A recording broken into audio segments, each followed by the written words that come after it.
2006 दिसंबर का महीना था।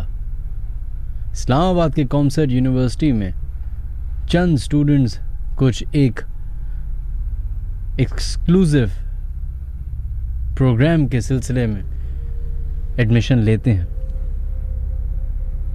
अब उस प्रोग्राम की खासियत ये थी कि उस प्रोग्राम को हासिल करने के लिए इंफॉर्मेशन दूर दराज के इलाकों से लोग आते थे इस्लामाबाद में और उस यूनिवर्सिटी में एडमिशन लेते थे, जिसकी वजह से वहाँ के इर्द गिर्द के जितने भी हॉस्टल्स वगैरह या पेइंग गेस्ट या रूम्स होते थे वो भर जाया करते थे। इस्लामाबाद के ही एक रहने वाले थे मिस्टर फुरकान, जिन्होंने उसी साल उसी महीने उसी यूनिवर्सिटी में एडमिशन लिया। अब इस्लामाबाद की सर्दियों के बारे में सबको मालूम है कि जब सर्दी पड़ती है तो वो शदीद सर्दी होती है, आने जाने में प्रॉब्लम ना हो। तो उन्होंने सोचा कि क्यों ना एक रूम रेंट पे ले लिया जाए जो कि कॉमसेट यूनिवर्सिटी के करीब करीब रहे। उनका खुद का घर F7 में था, तो शायद डिस्टेंस की वजह से उनको प्रॉब्लम होती हो। यूनिवर्सिटी शुरू हुई, अभी 2-4 दिन ही हुए थे। यूनिवर्सिटी में एक और दोस्त मिला जिसका ताल्लुक सरगोदा से था और वो भी एक कमरा ढूंढ रहा था। चूँकि इस दफ़ा के एडमिशन्स में बहुत सारे लोग आ चुके थे, ऑलमोस्ट हॉस्टल भर चुका था, जो बाकी तमाम जगहें थी रेंट पे मिलने की वो आज भी ख़त्म हो चुकी थी। तो इन दोनों ने डिसाइड किया कि क्यों ना एक रूम रेंट पे लिया जाए। चूँकि मिस्टर फुरकान इस्लामाबाद के रिहायशी थे तो उनको पता था कि कहाँ मिल सकता है। अब अमूमन ये होता है कि लोग जो हैं वो रियल एस्टेट वालों के पास जाते हैं, उनसे बोलते हैं कि भैया हमें एक कमरा चाहिए। लेकिन जब आपको थोड़ा बहुत इलाके के बारे में मालूम हो तो आप समझ जाते हैं कि ये बातें और इस तरह के कमरे जो हैं वो अपने कॉन्टैक्ट्स पे मिल जाते हैं। यही बात अभी चली रही थी कि यूनिवर्सिटी के ही एक साहब ने इन दोनोको एक ऑप्शन दिया। उन्होंने कहा कि मेरा एक घर है जो कि शादरा में है, वहां पे नया मकान है, आप देख लें। पहले तो इन दोनों ने रेजिस्ट किया कि नहीं, हमें तो सिर्फ एक कमरा ही चाहिए, आप हमें घर दिखा रहे हैं। उन्होंने कहा आप जाके देख लें, अगर पसंद आए तो फिर आगे बात करेंगे।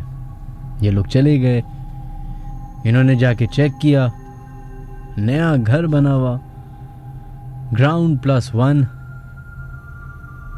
3 बड़े बड़े कमरे, किचन, ड्राइंग रूम। घर तो इनको बहुत पसंद आया, लेकिन ये सोच के भी डर लगने लगा कि इसका किराया कैसे देंगे। तो ये वापस आए और उन साहब से उन्होंने कहा कि आपका घर तो बहुत खूबसूरत है, लेकिन हम ये किराए पे नहीं ले पाएंगे क्योंकि हमारा बजट इतना नहीं है। उन्होंने कहा बजट की फ़िक्र ना करें, जितना भी आपका बजट है आप उसी बजट में ये घर हमसे रेंट पे ले लें, और जब मुझे फर्स्ट फ्लोर के लिए कोई मालिक वो रेंट वाले मिल जाएंगे किराएदार, तो मैं उनको फर्स्ट फ्लोर दे दूंगा और आप ग्राउंड फ्लोर पे रहते रहिए आराम से। अब आप निकले हों एक कमरा ढूंढने और आपको उन्हीं पैसों में एक पूरा फ्लोर मिल जाए तो बड़ी बात होती है। इन्होंने फ़ौरन हाँ में हाँ मिलाई। याद रखिएगा 2006 वो टाइम था जब दहशतगर्दी बहुत बड़ी हुई थी, उरूज पे थी। तो इन लोगों ने बोला उस मालिक मकान से कि एफिडेविट साइन वगैरह कर लेते हैं, हमारा NIC भी आप रख लें, आपके पास भी हमारी इन्फॉर्मेशन हो, ताकि सब मामले कानूनी तौर पे सही हों। उन्होंने कहा कि आप फिक्र ना करें, चूँकि आप यूनिवर्सिटी के ही स्टूडेंट हैं, तो बस जब आपका यूनिवर्सिटी का कार्ड बन जाए तो वो आप मुझे दे दीजिएगा। इन्होंने भी कहा ठीक है। 2 4 हफ्ते गुजर गए, सारा सामान वामान ये लोग घर में ले आए। अब स्टूडेंट्स के पास ज़्यादा से ज़्यादा क्या चीज़ होती है? किताबें, लैपटॉप और एक बाइक। यही कुल कायनात होती है स्टूडेंट्स की। इनके पास भी यही कायनात थी। 2006 की बात कर रहे हैं तो उस ज़माने में मोबाइल फ़ोन तो इतने कॉमन नहीं थे, आ तो चुके थे लेकिन वो वाले नहीं आए थे जो स्मार्टफोन्स अब हैं। इन लोगों ने रहना शुरू किया, टाइम बड़ा अच्छा गुजरा था और भी दोस्त आना शुरू हो गए। जब आपकी अपनी बैचलर्स की जगह बन जाती है तो ऑब्वियसली दोस्त वगैरह आते हैं, हल्ला गुल्ला होता है, पार्टी होती है जब छुट्टी मिलती है। थोड़े दिन के बाद सेमेस्टर में ब्रेक आया। जो सरगोदा में रहने वाला शख्स था वो सरगोदा अपने शहर चला गया और ये अपने घर इस्लामाबाद में जो F7 में था उधर चले गए। लेकिन जब आप एक घर में रह रहे होते हैं तो आपकी सारी ज़रूरत की चीज़ें उसी जगह पे होती हैं। तो इनका बैक एंड फोर्थ फुरकान का शारदा से F7 होता रहा, जो कि उनका अपना घर था और जो ये रेंट का रूम था, घर था। कहते हैं एक दिन मैं पहुंच गया, हमारे दोस्तों के साथ प्लान बना कि हम बारबेक्यू करेंगे। तो वो सारे बारबेक्यू के लिए सामान वामान आ गया। उस ज़माने में स्पीकर सिस्टम होता था, जो MP3 और ये मोबाइल फ़ोन, यूट्यूब ये सब इतना कॉमन नहीं था। तो स्पीकर लगा दिया, हल्ला गुल्ला होना शुरू हो गया। खूब से बारबेक्यू हो गया, रात गुजर गई। सुबह जब ये उठे तो दोस्त वगैरह तो चले गए। इन्होंने कहा मैं ज़रा सफाई कर लेता हूँ घर की, फिर अपने घर चला जाऊँगा, अकेले रह के क्या करूँगा। अभी ये सफाई कर ही रहे थे कि अचानक से बहुत तेज़ बारिश होना शुरू हो गई। अब इस्लामाबाद की जैसी सर्दी है वैसे ही उसकी बारिश भी है, एक्सट्रीम वेदर है। तो इन्होंने सोचा कि क्यों ना यहीं आज रुक जाता हूँ, बारिश तेज़ हो रही है, बाइक पे जाऊँगा, पूरे रास्ते भीगता भिगाता, पता नहीं एक स्लिप ना हो जाए, फलाना ना हो जाए। तो उन्होंने डिसाइड किया कि आज मैं इधर ही रुक जाता हूँ। कहते अभी शाम का ही टाइम हुआ था कि घर के मेन गेट से नॉक करने की आवाज़ आई। जब मैं अपने म्यूज़िक सुन रहा था, मैंने म्यूज़िक बंद किया, दरवाज़ा जाके खोला घर का तो कोई भी नहीं। मुझे बड़ी हैरत हुई, मैं कहा मेरा वहम तो नहीं हो सकता क्योंकि आवाज़ बाकायदा आई। कहते हैं मैं दरवाज़ा बंद करके दोबारा आके बैठ गया। कहते हैं बैठा ही हूँ, फिर मैंने म्यूज़िक चलाया, फिर नॉक करने की आवाज़ आई। अब वो कहते हैं कि इस दफ़ा नॉक करने की आवाज़ दूसरे गेट से आई। वो कौन सा गेट? वो वाला गेट जो कॉमन गेट होता है जीने का, जहाँ फर्स्ट फ्लोर की सीढ़ी जा रही होती है। कहते अब मुझे बड़ा अजीब सा लगा कि पहले उधर से आवाज़ आई थी, अब इधर से आई है। कहते मैंने ज़रा अकेला रह रहा था तो डर भी लग रहा था कि भाई चोर चकारी और ये सब आपके दिमाग में ऐसे ख्यालात आते हैं। तो डरते डरते उन्होंने दरवाज़ा जो खोला तो देखते हैं कि सामने एक बुज़ुर्ग खड़े हैं, लंबी सी दाढ़ी, सफ़ेद शलवार कमीज़ पहने हुए, नूरानी चेहरा, जैसे अक्सर हमारे यहाँ दादा परदादाओं की एक पर्सनैलिटी होती है। जैसे ही उन्होंने दरवाज़ा खोला, दोनों के बीच में सलाम दुआ हुई और उन्होंने बताया कि इनसे पूछा, इस फुरकान साहब ने पूछा कि आप कौन हैं और यहाँ क्या कर रहे हैं।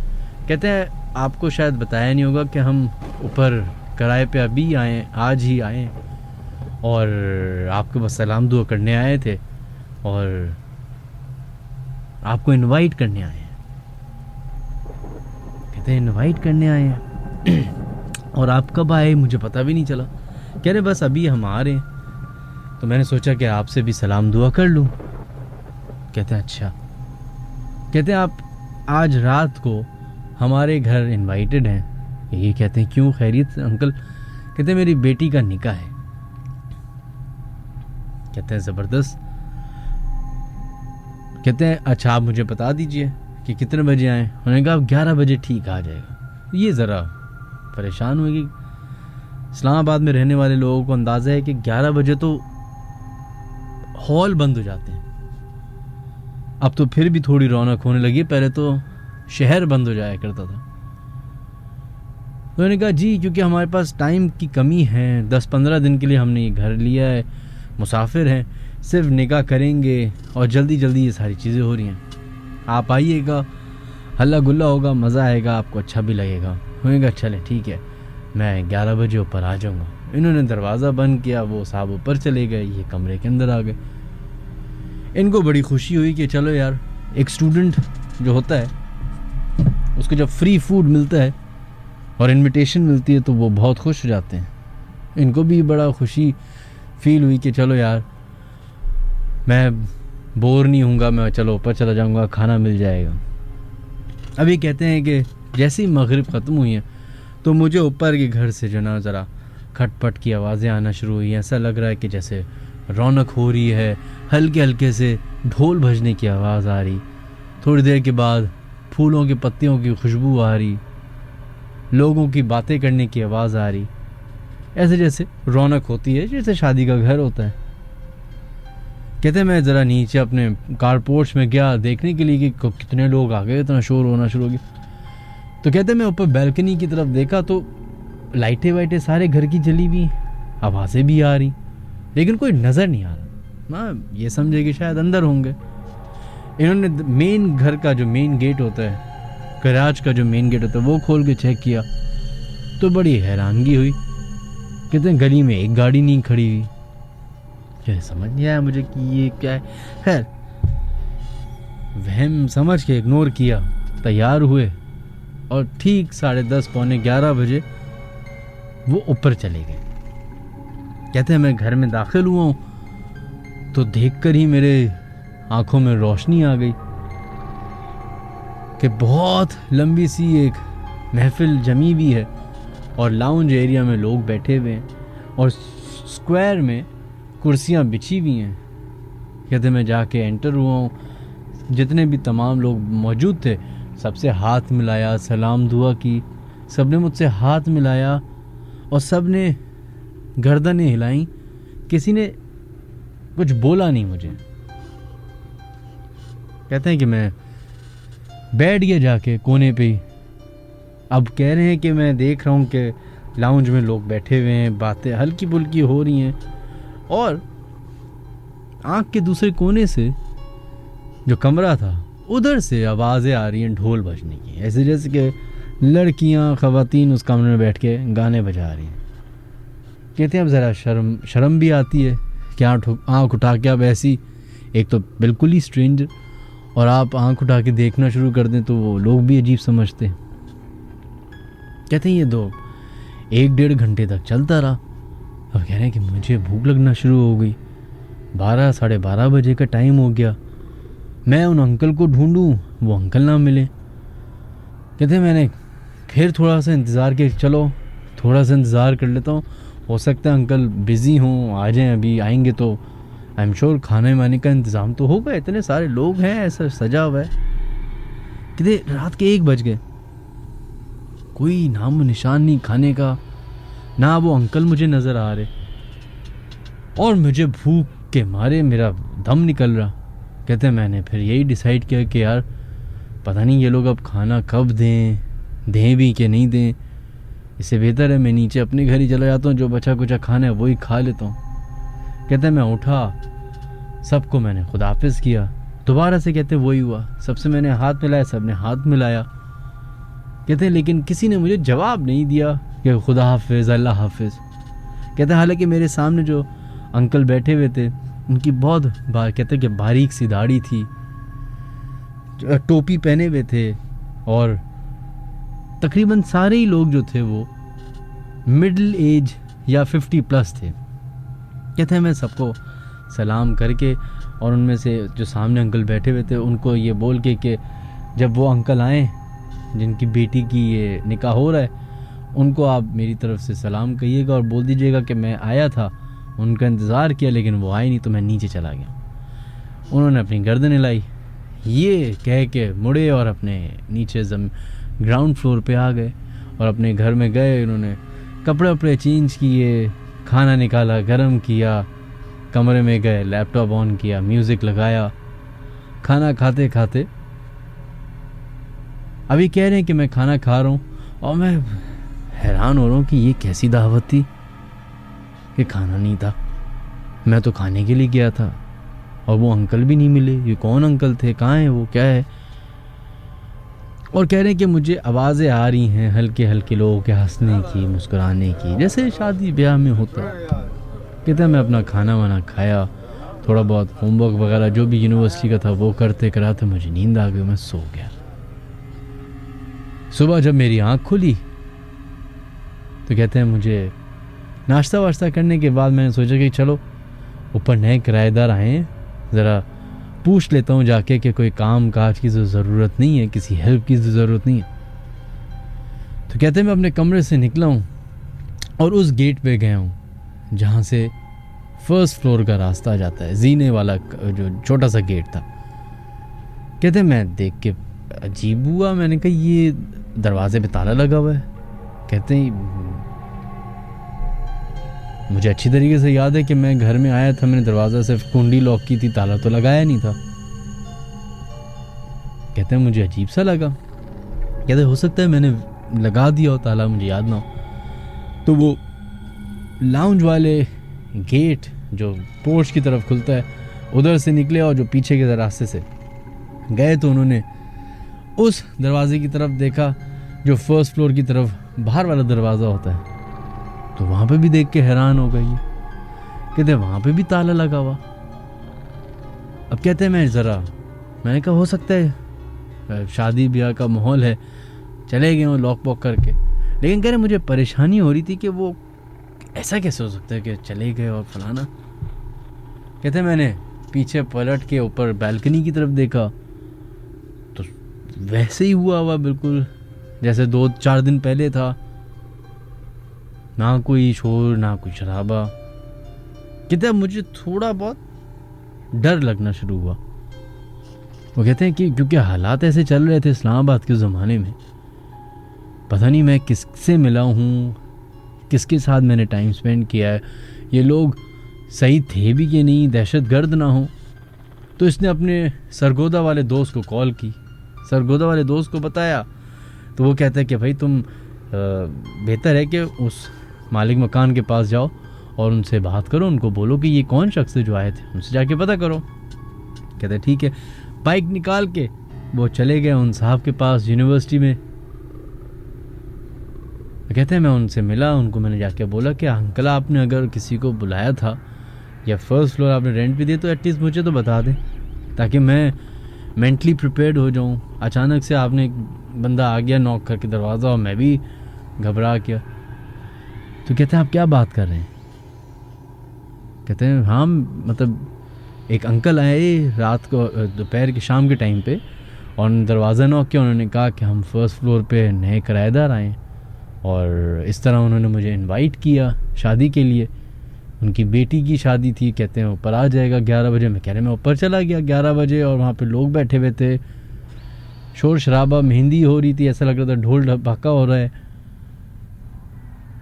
कहते हैं अच्छा तो आप ऊपर गए क्यों? कहते हैं आप क्या बातें कर रहे हैं, कोई मुझे इनवाइट करेगा तो मैं ऊपर नहीं जाऊँगा। कहते हैं उन्होंने आपके साथ कुछ आपको तकलीफ़ या हार्म तो नहीं किया?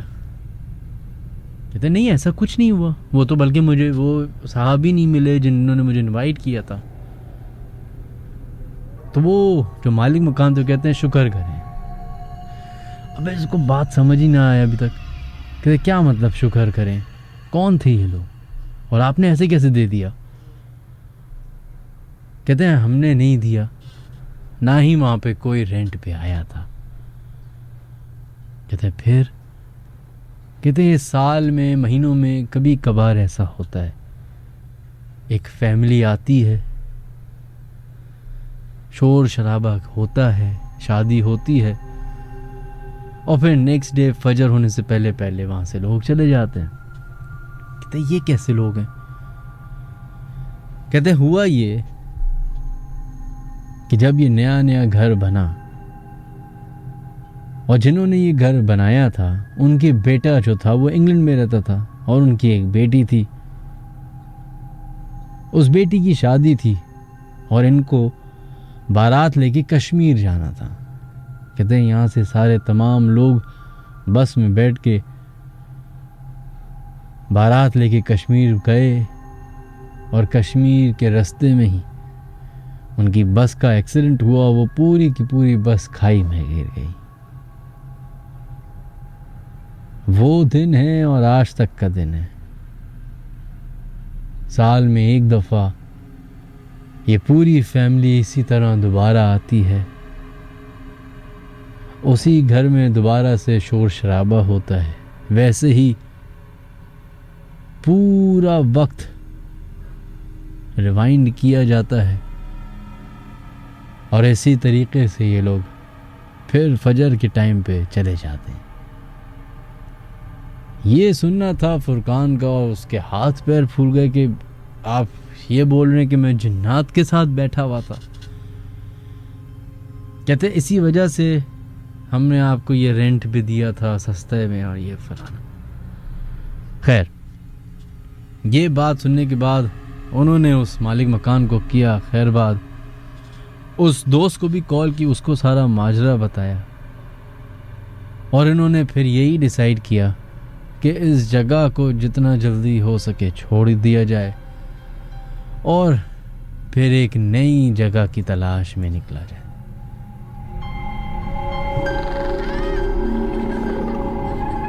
Ladies and gentlemen, friends and fellows, welcome to the Late Night Horror Show.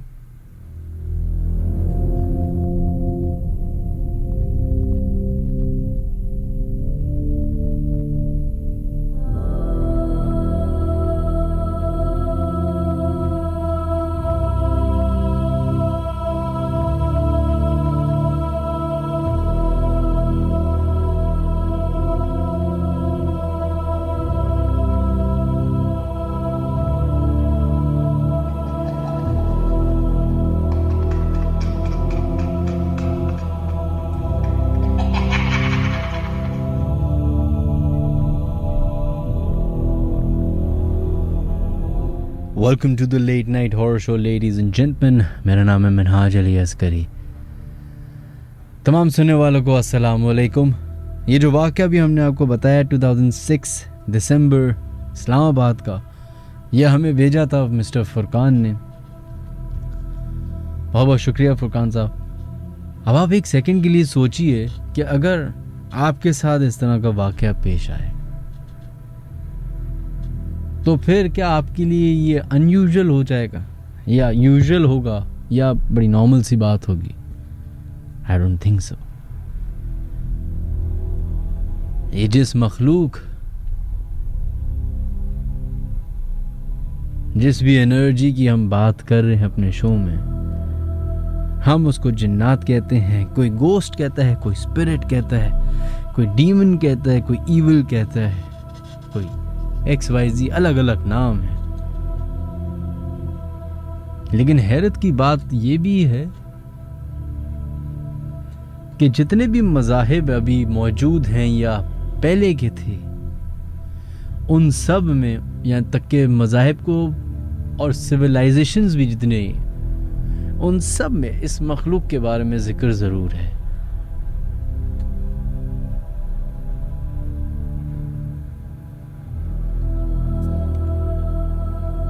कभी गारों में इसके बारे में पता चला ड्राइंग्स के ज़रिए, कभी होली बुक्स में पता चला, कभी लिटरेचर में पता चला, कभी कहानियों किस्सों में पता चला।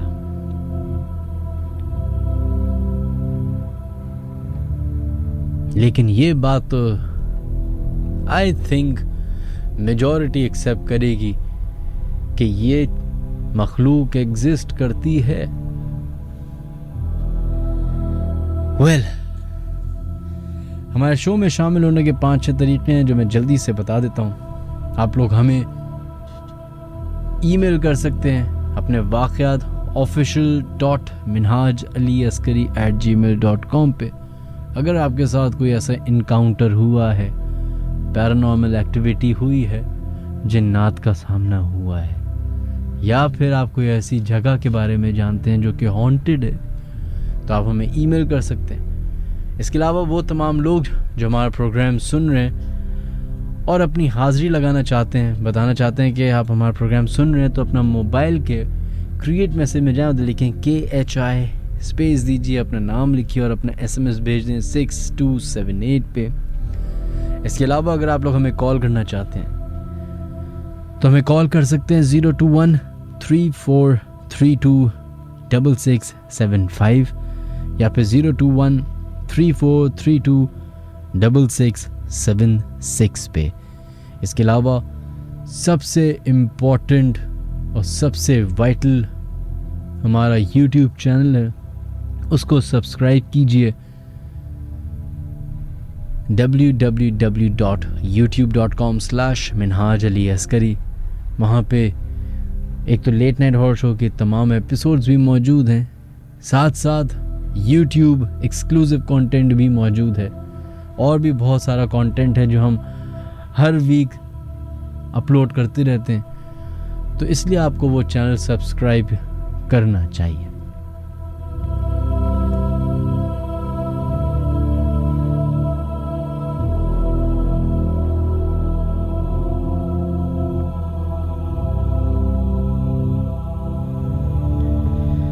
खैर जनाब, जो लोग हमें मैसेजेस कर रहे हैं उनके नाम जल्दी से शामिल कर लेते हैं। मोहम्मद अली रज़ा, बहुत बहुत शुक्रिया। Mohammad Junaid, thank you so much. Tuba, आपका भी मैसेज आया हुआ, thank you. Farina Umer, thank you so much. Ali Raza, thank you. Zaman Asim, thank you so much. Areeb Alam Siddiqui, Shahryar and Rizwan Aman, thank you. Zahid Khan, बहुत बहुत शुक्रिया। एंड सारा अली ख़ान, सैयद अली रज़ा, मोनस शकील और हुमायूं राशिद साहब, आपका भी बहुत बहुत शुक्रिया जिन्होंने अपने मैसेजेस हमें भेजे।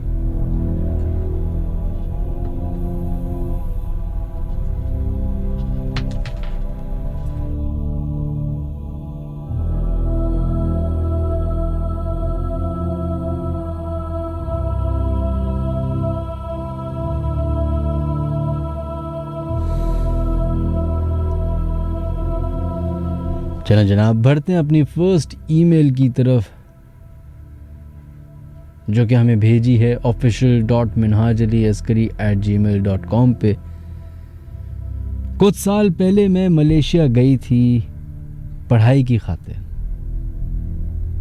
तो हमें यूनिवर्सिटी की एक बिल्डिंग में अकोमोडेशन दी गई थी जो कि एक रिहायशी बिल्डिंग भी थी और जहां हमारी यूनिवर्सिटी के स्टूडेंट्स भी रहते थे। लेकिन इस बिल्डिंग के ज़्यादातर अपार्टमेंट्स खाली हुआ करते थे। मैं अपनी एक रूममेट के साथ 3 रूम्स के अपार्टमेंट में अकेले रहती थी। यह अपार्टमेंट सिर्फ हम दोनों के लिए काफ़ी बड़ा और ख़ाली था। शुरू के दिनों में ऐसा कुछ नहीं हुआ, हम स्टडीज़ अपनी तैयारी में लगे हुए थे। जब सब सेटल हो गया तो हमारे साथ आहिस्ता आहिस्ता थोड़े थोड़े वाक़यात पेश आना लगे। हमारा अपार्टमेंट 7th फ्लोर पे था। एक दिन शाम का टाइम था, मेरी रूममेट लाउंज में बैठकर पढ़ रही थी जबकि मैं किचन के स्टोर रूम में कुछ रखने गई थी। काम इतना ज़्यादा नहीं था, सिर्फ कुछ रखना ही था, तो मैंने स्टोर रूम की लाइट नहीं ऑन की। सामने ही उस स्टोर रूम की एक विंडो थी जहाँ से बिल्डिंग से नीचे दिख सकता था। जैसे मैंने विंडो की तरफ देखा तो मुझे ऐसा लगा जैसे विंडो से बाहर कोई खड़ा होकर मुझे देख रहा है। हालांकि हम 7th फ्लोर पे थे, लेकिन मुझे उस चीज़ की प्रेजेंस बहुत ज़्यादा फील हुई। मैंने अपना काम बीच में छोड़ा और स्टोर रूम से एकदम बाहर निकल आई। मुझे इतना डर लगा कि मैं अपनी रूममेट को रूम के अंदर ले जाने पे इंसिस्ट कर रही थी। वो हैरान हो गई कि उसे अंदर जाने का मैं क्यों बोल रही हूँ, लेकिन मैं उसे कुछ बताना नहीं चाहती थी ताकि वो भी ना डरे। मैंने वो वाक़या इग्नोर किया कि शायद ये मेरा वहम हो, लेकिन कुछ दिनों बाद जब मैं इशा की नमाज़ पढ़ रही थी तो मुझे फिर ऐसा फील हुआ जैसे कोई मेरे पीछे खड़ा हो और मुझे देख रहा हो। लेकिन ख़ुद को तसल्ली देते हुए सोचा कि जो भी चीज़ है अल्लाह के सामने वो कुछ भी नहीं कर सकती। जब तक मेरी नमाज ख़त्म हुई वो फीलिंग भी चली गई। उस अपार्टमेंट में अजीब सी नेगेटिव वाइब्स आती थी।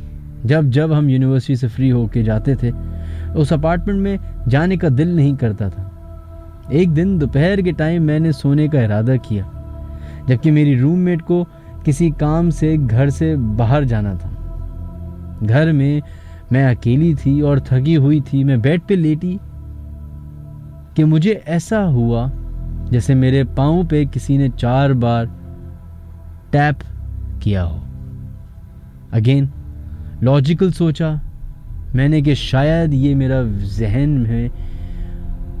जहन में हो, तो मैंने आयतुल कुर्सी पढ़ के मैं सो गई। इन सब फीलिंग्स और वाक़यात को मैं कोई लॉजिकल बहाना ढूंढ के इग्नोर कर देती थी। रोज़ रात को ऊपर वाले अपार्टमेंट से फर्नीचर के खींचने की, ज़ोर ज़ोर से चिल्लाने की और वॉशरूम से कोई ज़ोर से मेटल स्ट्राइकिंग की आवाज़ें आती थी। हमें लगा कि शायद ऊपर के अपार्टमेंट वाले होंगे। ये रोज़ रात का मामूल बन गया था। एक दिन हम अपनी एक और फ्रेंड को ऐसे ही बातों बातों में बताया कि ऊपर वाले लोग रोज़ रात को बहुत शोर करते हैं। तो उसने बताया कि ऊपर कोई नहीं रहता, तो फिर कोई शोर कैसे कर सकता है। ये सुन के हम बहुत डर गए। उस रात हमने सूरह यासीन की तिलावत पूरी रात लगा के रखी और सो गए। सुबह मैं और मेरी रूममेट ऊपर के पोर्शन में गए, हमारे अपार्टमेंट के ऊपर अपार्टमेंट को देखने के लिए। हमने देखा कि वहाँ एक मट्टी की पूरी लेयर पड़ी हुई थी, जैसे सालों साल यहाँ पे कोई नहीं आया हो।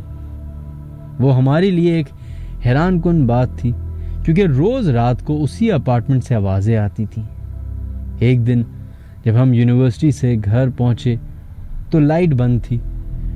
ऐसा वहाँ कभी नहीं हुआ कि लाइट चली जाए, लेकिन वो मगरिब का टाइम था और लाइट नहीं थी। मैं और मेरी रूममेट ने फील किया कि अपार्टमेंट में एक बहुत गंदी, जैसे गोश्त के सड़ने की स्मेल चारों तरफ फैली हुई है और वो तेज़ होती जा रही थी। मेरी रूममेट ने बताया कि यहाँ से निकलना ही चाहिए।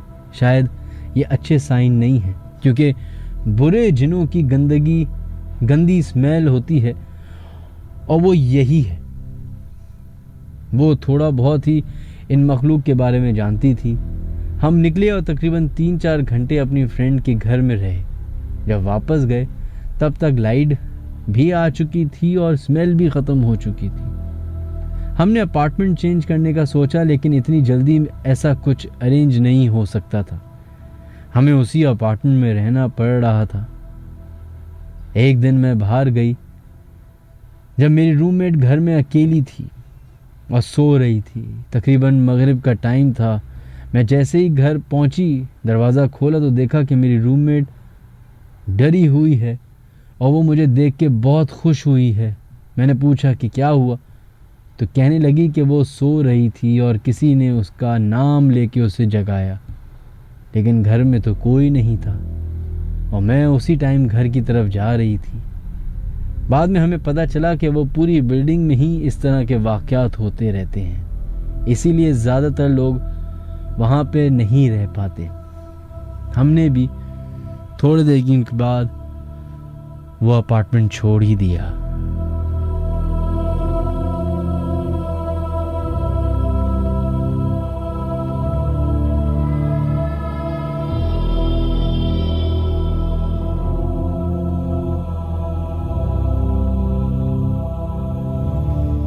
खैर, बहुत बहुत शुक्रिया। इन साहिबा ने अपना नाम बताने से हमें मना किया और इन्होंने उस अपार्टमेंट का भी नाम बताया है और उस यूनिवर्सिटी का भी नाम बताया है, लेकिन अनफॉर्चुनेटली उन्होंने नाम लेने से मना किया। लेकिन ये मलेशिया में आई थिंक क्योंकि मेरे पास बहुत सारे इस तरह की ईमेल्स आई हैं मलेशिया से रिलेटेड ही। पाकिस्तान से बहुत सारे स्टूडेंट्स जाते हैं मलेशिया पढ़ाई के लिए, तो ये बहुत मुझे लग रहा है कि वहाँ पे कॉमन है। इससे पहले भी 3-4 वाक़यात इसी तरह के अपार्टमेंट्स के आ चुके हैं। तो वो तमाम यूनिवर्सिटी के स्टूडेंट्स जो जाते हैं पढ़ने के लिए, चाहे वो मलेशिया जाएं, अमेरिका जाएं, कनाडा जाएं, ऑस्ट्रेलिया जाएं, XYZ किसी भी जगह जाएं, चूँकि हमारे कल्चर में जिन्नात, पैरानॉर्मल एक्टिविटीज़ ये एग्जिस्ट करता है। अब साइंटिफिकली, लॉजिकली इसके बारे में क्या बात है वो एक अलग चैप्टर है, लेकिन आपके सबकॉन्शियस में ये बात पड़ी हुई है कि जिन्नात होते हैं। अब आप, हो सकता है कि बहुत सारे लोग इस बात को यकीन ही ना रखते हों, वे ये बात तो यकीन रखते होंगे कि जिन्नात हैं, लेकिन उनकी आर्ग्यूमेंट ये होती होगी कि भाई सामने आमने कोई नहीं आ सकते, डायमेंशंस अलग हैं, पर्दा है, ये है, वो है। तो ये सारा एक जहनी खाका है जो हम सब खींच लेते हैं। हो सकता है बिल्कुल, लेकिन फिर भी सबकॉन्शियस में एक बात है हमारे, क्योंकि बचपन से दोस्तों में, कज़न्स में, दोस्त, स्कूल में, यूनिवर्सिटी में, ऑफिसेज में ये सारी बातें होती रहती हैं। जिन्नात, फलाना, ये जगह हॉन्टेड, वो जगह हॉन्टेड, कब्र, रात को कब्रिस्तान नहीं जाना चाहिए, यूँ नहीं जाना चाहिए, परफ्यूम नहीं लगाना चाहिए। तो मेरा कहने का मतलब ये है कि जब भी जाएं, कोई नई जगह पे जाएं, किसी भी जगह पे जाएं, ख्याल रखें आपका सबसे बेहतरीन हथियार है आपका वुज़ू या पाक साफ रहना। जो भी, जिस चीज़ में भी आप उसको, जिस ब्रैकेट में उसको रख लें, अपनी हाइजीन का ख्याल रखें। 80% बीमारियां, 80% चीज़ें आपसे दूर हो जाएंगी। लेकिन फिर भी बहुत सारी ऐसी मखलूक, ऐसी चीज़ें एग्जिस्ट करती हैं इस दुनिया में जो कभी कभी आपकी सोच और आपकी पावर से भी ज़्यादा पावरफुल होती हैं। बस दुआ करें कि उस मखलूक से दूर रहें।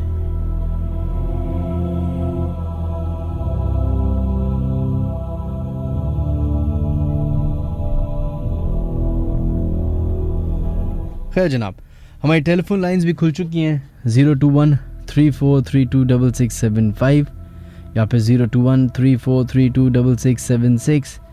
ये दो नंबर है जहाँ पे आप लोग कॉल करके अपने साथ हुए हुए वाक़यात, या फिर अगर आप कोई ऐसी जगह के बारे में जानते हैं जो आपको लगता है या आपको पता है कि आपके मोहल्ले में, आपके शहर में, आपके मुल्क में ऐसी कोई जगह है जो बहुत हॉन्टेड है, जहाँ के वाक़यात आपको पता है, तो आप हमसे शेयर कर सकते हैं। चलो जनाब, बढ़ते हैं अपने फर्स्ट कॉलर की तरफ और देखते हैं लाइन पे कौन है मौजूद। Hello, Assalamualaikum. वालेकुम अस्सलाम। जनाब कौन है हमारे से लाइन पे मौजूद? I would not disclose my name. चलो Just because of मेरे बहुत सारे फैमिली मेंबर्स और रिलेटिव्स सुनते हैं, so पता लग जाएगा। चलें। तो मैं ये हेलो जी बताइए। ये वाकया हुआ है मेरी ग्रैंडमदर के साथ। ग्रैंडमदर हम लोगों को बताती हैं उस दिन लास्ट वीक ही हम लोगों की इन सब चीज़ों पे एक डिस्कशन चल रहा था कि ऑब्वियसली हम लोगों ने कभी कुछ देखा नहीं है, तो हमें नहीं कहते इस बारे में, कहते बस एक शो सुनते हुए और बाकी सब चीज़ों का एक बिलीव है कि हाँ ये सब चीज़ें हैं, बट हमने कभी इसे एक्सपीरियंस नहीं किया। तो हम लोग, और जब वो बात निकली कि जिन जिन्नातों के ऊपर, हमने कहा हम नहीं मानते कि कोई जिन अपने कब्जे में कर सकता है। तो उन्होंने बताया कि नहीं बेटा, जिन लोगों पे आते हैं, तो उन्होंने पे अपने एक इंसिडेंट बताया कि उनकी एक फुप्पो थी या एक खाला थी, तो उनके ऊपर बचपन के साथ जिन थे। लाइक वो रात के टाइम बताती हैं कि जो वो छोटी थी, जो अपनी छोटी एज में, तो वो एक पेड़ के नीचे से गुजरी हैं, एंड देन जब वो वापस आई हैं देन शी फेल्ट ऑफ। तो 2-3 दिन के बाद जब उनको होश आया, तो होश आने के बाद उनसे जब पूछा बेटा आपको क्या हो, तो बोल रहे मुझे कुछ याद नहीं है क्या हुआ क्या नहीं हुआ। देन उनके साथ फिर बहुत सारी चीजें बहुत होने लगी इंसिडेंट्स के। जो चीज होने वाली होती थी वो उनको पहले पता हो जाया करती थी कि हाँ ये होने वाला है मेरे साथ या किसी और के साथ, और वो जो बोलती थी वो सच हो जाया करता था। फॉर एग्जाम्पल, अगर उन्होंने किसी को कुछ बोल दिया कि तुम्हारे साथ ये होगा, on the very next moment उनके साथ वो चीज हो जाया करती थी। जब वो बड़ी हुई, ये इंसिडेंट हुआ, ये उनके साथ 4-5 साल 6 साल से चल रहा था, 6 साल की उम्र से चल रहा था। अच्छा, जब वो उस वक्त बड़ी उनकी हुई उम्र तो 6 साल थी मेरी बस? ग्रैंडमदर बताती हैं कि उनकी पप्पू थी, तो वो उन्होंने इनके फादर ने बोला चलो इनकी शादी वादी का करते हैं। देन उसके बाद ये खुद प्रोमिनेंट होके सामने आया, तो उन्होंने जब उनके ऊपर हाजिरी हुई तो उन्होंने मेरे जो ग्रैंडमदर के फादर से बोला कि अगर आपने इनकी शादी कराई तो मैं आपके पूरे घर को तबाह कर दूंगा और किसी को नहीं छोड़ूंगा। देन जब ये सब हुआ तो उन्होंने फिर बहुत वो डरे, तो उन्होंने फिर उनकी शादी कभी नहीं कराई, उनको एंड तक उनकी शादी नहीं हो पाई। अच्छा, तो अच्छा, तो वो इलाज विलाज नहीं करवाया? आपकी दादी ने आपको ये वाकया बताया? हाँ जी, उन्होंने कहा कि हमने इलाज कराने की कोशिश करी बट वो इलाज हो नहीं पाया उनका। अच्छा, और अभी दादी अभी आपके साथ ही हैं?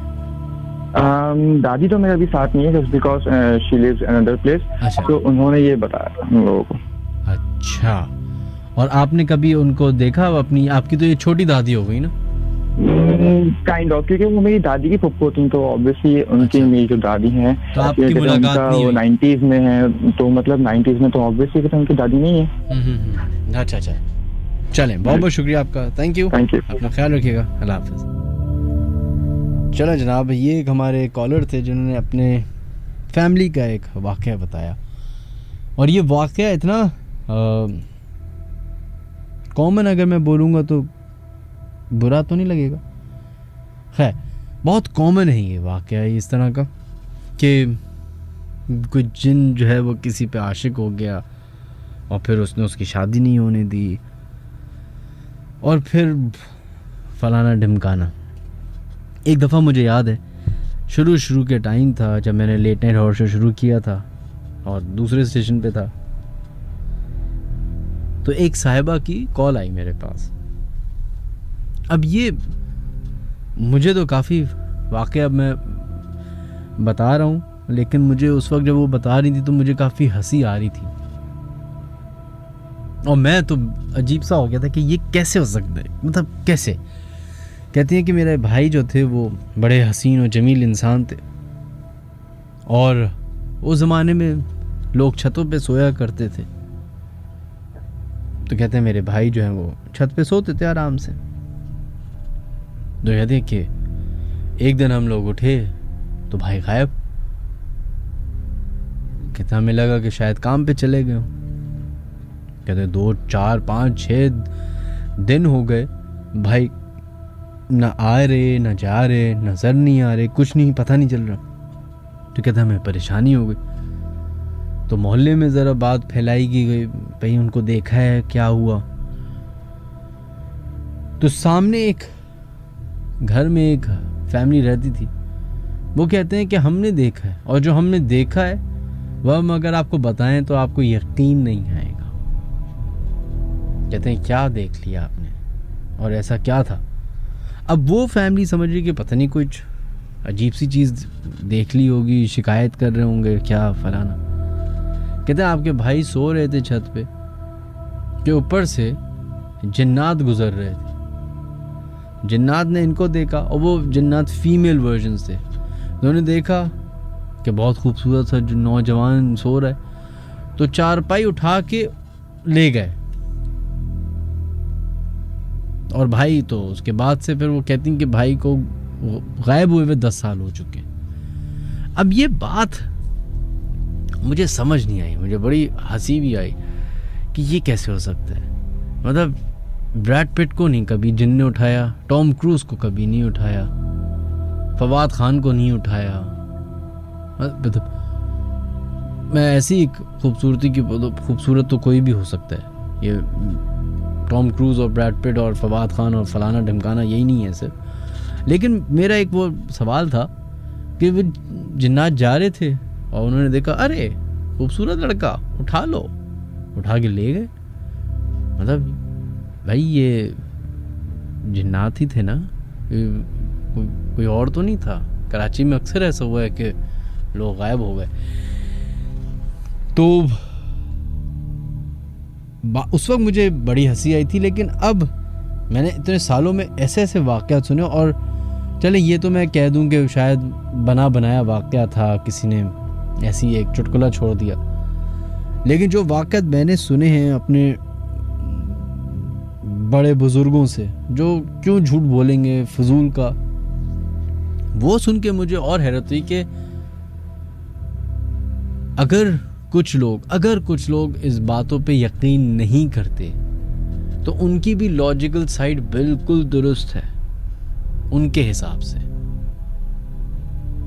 अब सोचिए कि आज के दिन भी ब्लैक मैजिक होता है, ये तो सबको पता है, ये सब इस बात पे यकीन रखते हैं, एक्सेप्ट करते हैं। लेकिन क्या इस बात पे यकीन रखेंगे कि एक मटका उड़ता हुआ जाएगा और जिसके ऊपर काला जादू होना है या जिसको नुकसान पहुंचाना है वो उसके सर पे जाके फूट जाएगा? और ये बाकायदा कई लोगों ने देखा है, ये एक ने नहीं कई लोगों ने देखा है, जिसमें मैं अपनी फैमिली मेंबर्स की भी बात कर रहा हूं।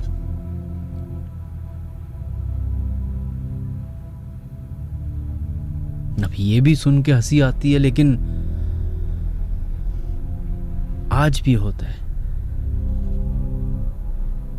तो शायद वो जो बात उन साहिबा ने अपने भाई के बारे में की हो, 0.1% चांस है, 0.1%।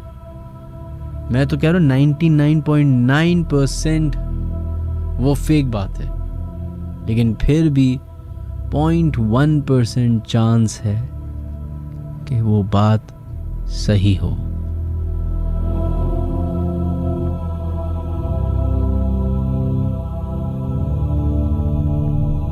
चलें जनाब, बढ़ते हैं अपने नेक्स्ट कॉलर की तरफ और देखते हैं लाइन पे कौन है मौजूद। हेलो,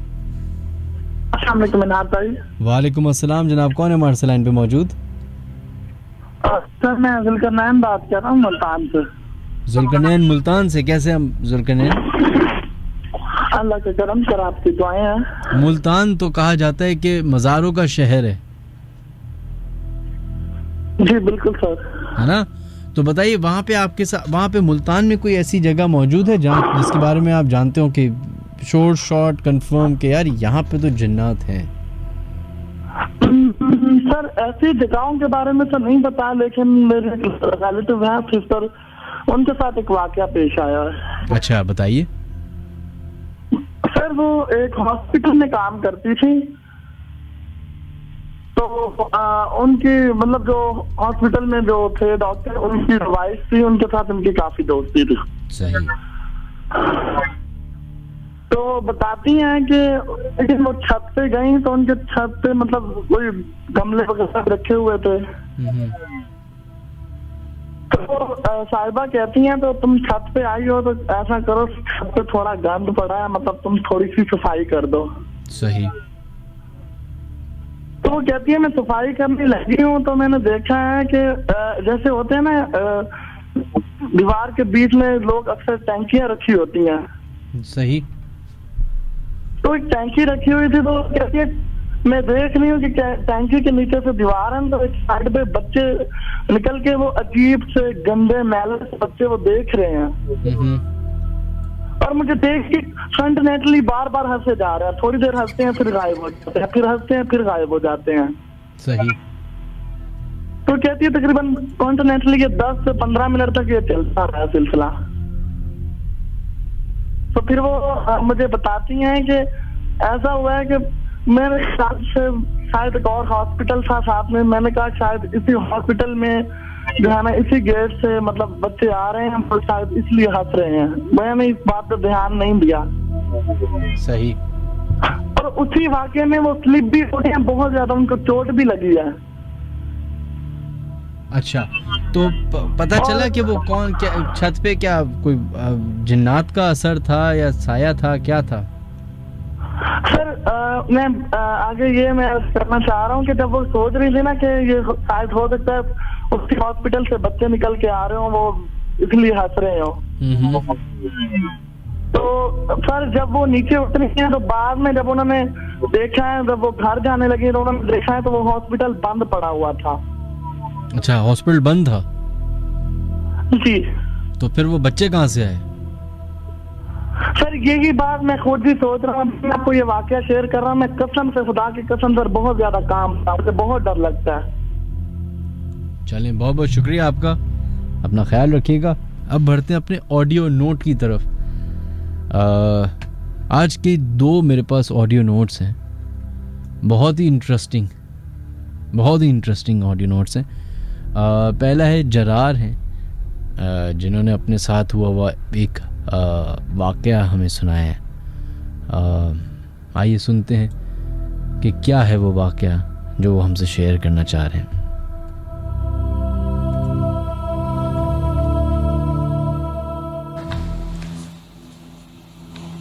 अस्सलामुअलैकुम। आज मैं जर्रार अबू ज़र, मैं टोबा टेक्सिंग से हूँ, पंजाब से। तो ऐसा है कि हम डेयरी फार्मर्स हैं। तो एक दफ़ा ऐसा हुआ, ये दिसंबर 2018 की बात है। हमारे कुछ जानवर बीमार थे, तो मेरे अब्बा जी ने कहा एज़ पर डॉक्टर्स एडवाइस कि उनके पास 24 घंटे मौजूद होना चाहिए कोई ना कोई बंदा 3 दिन के लिए। तो मेरे अब्बा जी ने मुझे और मेरे भाई को कहा कि तुम वहाँ सो जाओ।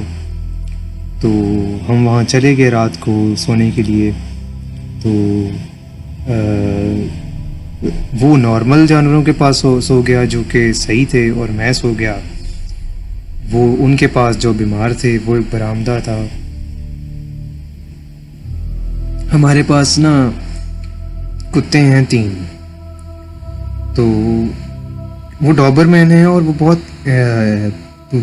ज़्यादा ब्रेव और करेजियस डॉग्स होते हैं, और वो ट्रेंड हैं। लेकिन एकदम से रात के 3 बज रहे थे, तो उन्होंने इतनी शिद्दत से भौंकना शुरू किया, और एक तरफ ही देखे जा रहे हैं, और मुसलसल भौंक रहे हैं जैसे कोई डरा हुआ कुत्ता भौंकता है ना, बिल्कुल वैसे। और मैं देखने लगा कि यार ये क्या हो रहा है, ये क्यों ऐसा कर रहे हैं। तो मैं उस तरफ देखने लगा, तो वो जो कॉर्नर है वो हमारे इस्तेमाल में नहीं है।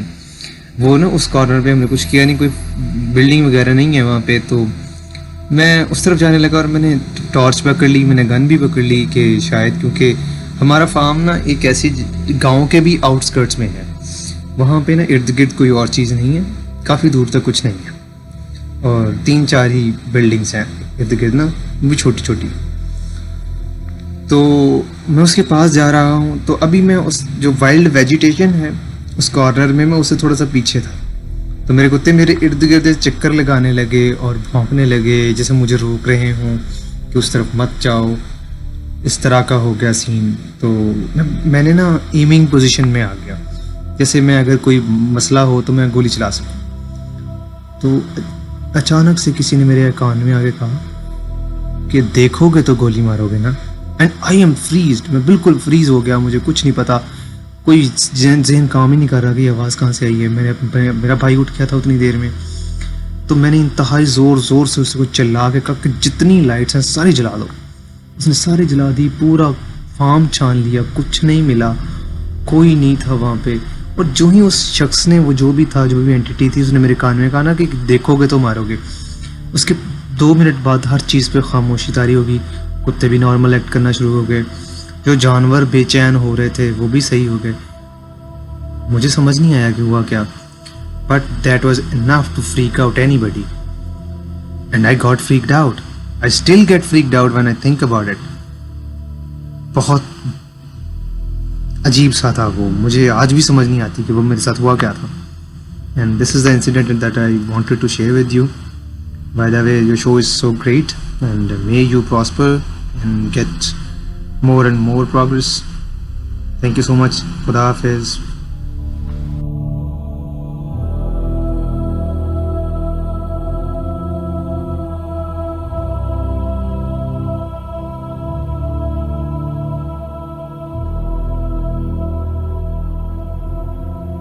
खैर, ये लाला मूसा से जरार थे जिन्होंने अपना वाक़या हमसे शेयर किया। बहुत बहुत शुक्रिया जरार, थैंक यू सो मच। सोचिए 1 सेकेंड के लिए, फ़र्ज़ करें अभी आप अपने कमरे में या अपने दफ्तर में नहीं बल्कि एक खेत में मौजूद हैं। उस खेत के हद्दे नज़र आपको फसलें ही नज़र आ रही हैं। रात का टाइम है, हल्की हल्की धुंध है, खामोशी चारों तरफ। और जब इतनी बड़ी ज़मीन होती है तो ऑब्वियसली हर जगह तो लाइट नहीं होती, छोटे छोटे पैचेस में लाइट नजर आप पहरेदारी कर रहे हैं अपने जानवरों की, अपनी फसल की, कि अचानक से आपको लगे कि शायद कोई आपके ही इस खेतों में घुस आया है। आप आगे बढ़ें,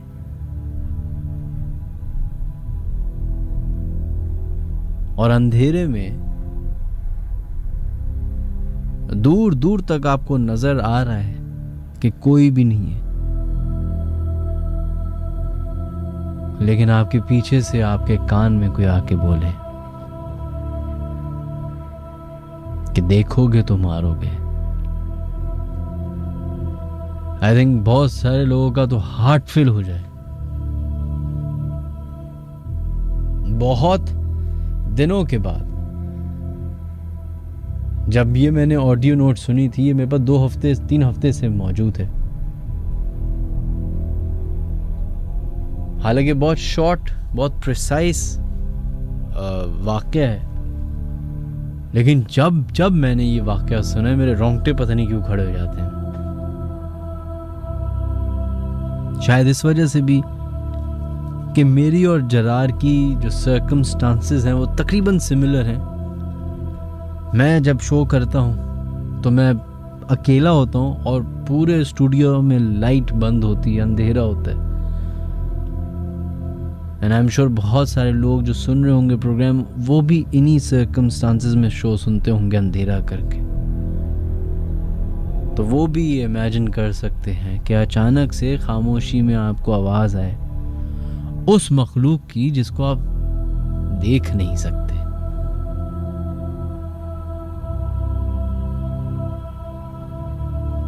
well,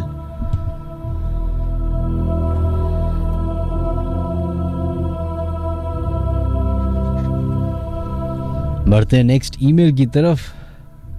I like your channel, keep up the good work. मैं और मेरी वाइफ रात को रोज़ आपकी कहानियाँ, आपके वाक़यात सुनकर सोते हैं और बहुत इन्जॉय भी करते हैं।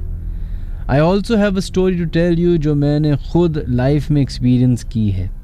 Late me tell you about myself. मेरा नाम जुनेद अहमद है और मैं 13 साल से ऑस्ट्रेलिया मेलबर्न में रहता हूँ।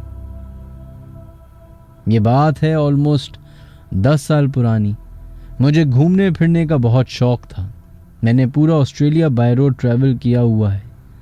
जब मुझे मौका मिलता वीकेंड्स पे तो मैं ऑस्ट्रेलिया के आउटबैक यानी कंट्री साइड मेन सिटी से दूर निकल जाया करता था। कभी 300 किलोमीटर दूर, कभी 500 किलोमीटर दूर, कभी 1000 किलोमीटर दूर। ये बहुत नॉर्मल मामूल था मेरे लिए। इसी तरह एक मर्तबा एक वीकेंड पे मैंने अपने एक दोस्त को लिया और रात के 1-1:30 बजे 300 किलोमीटर दूर एक नेशनल पार्क पे ले गया ड्राइव करके।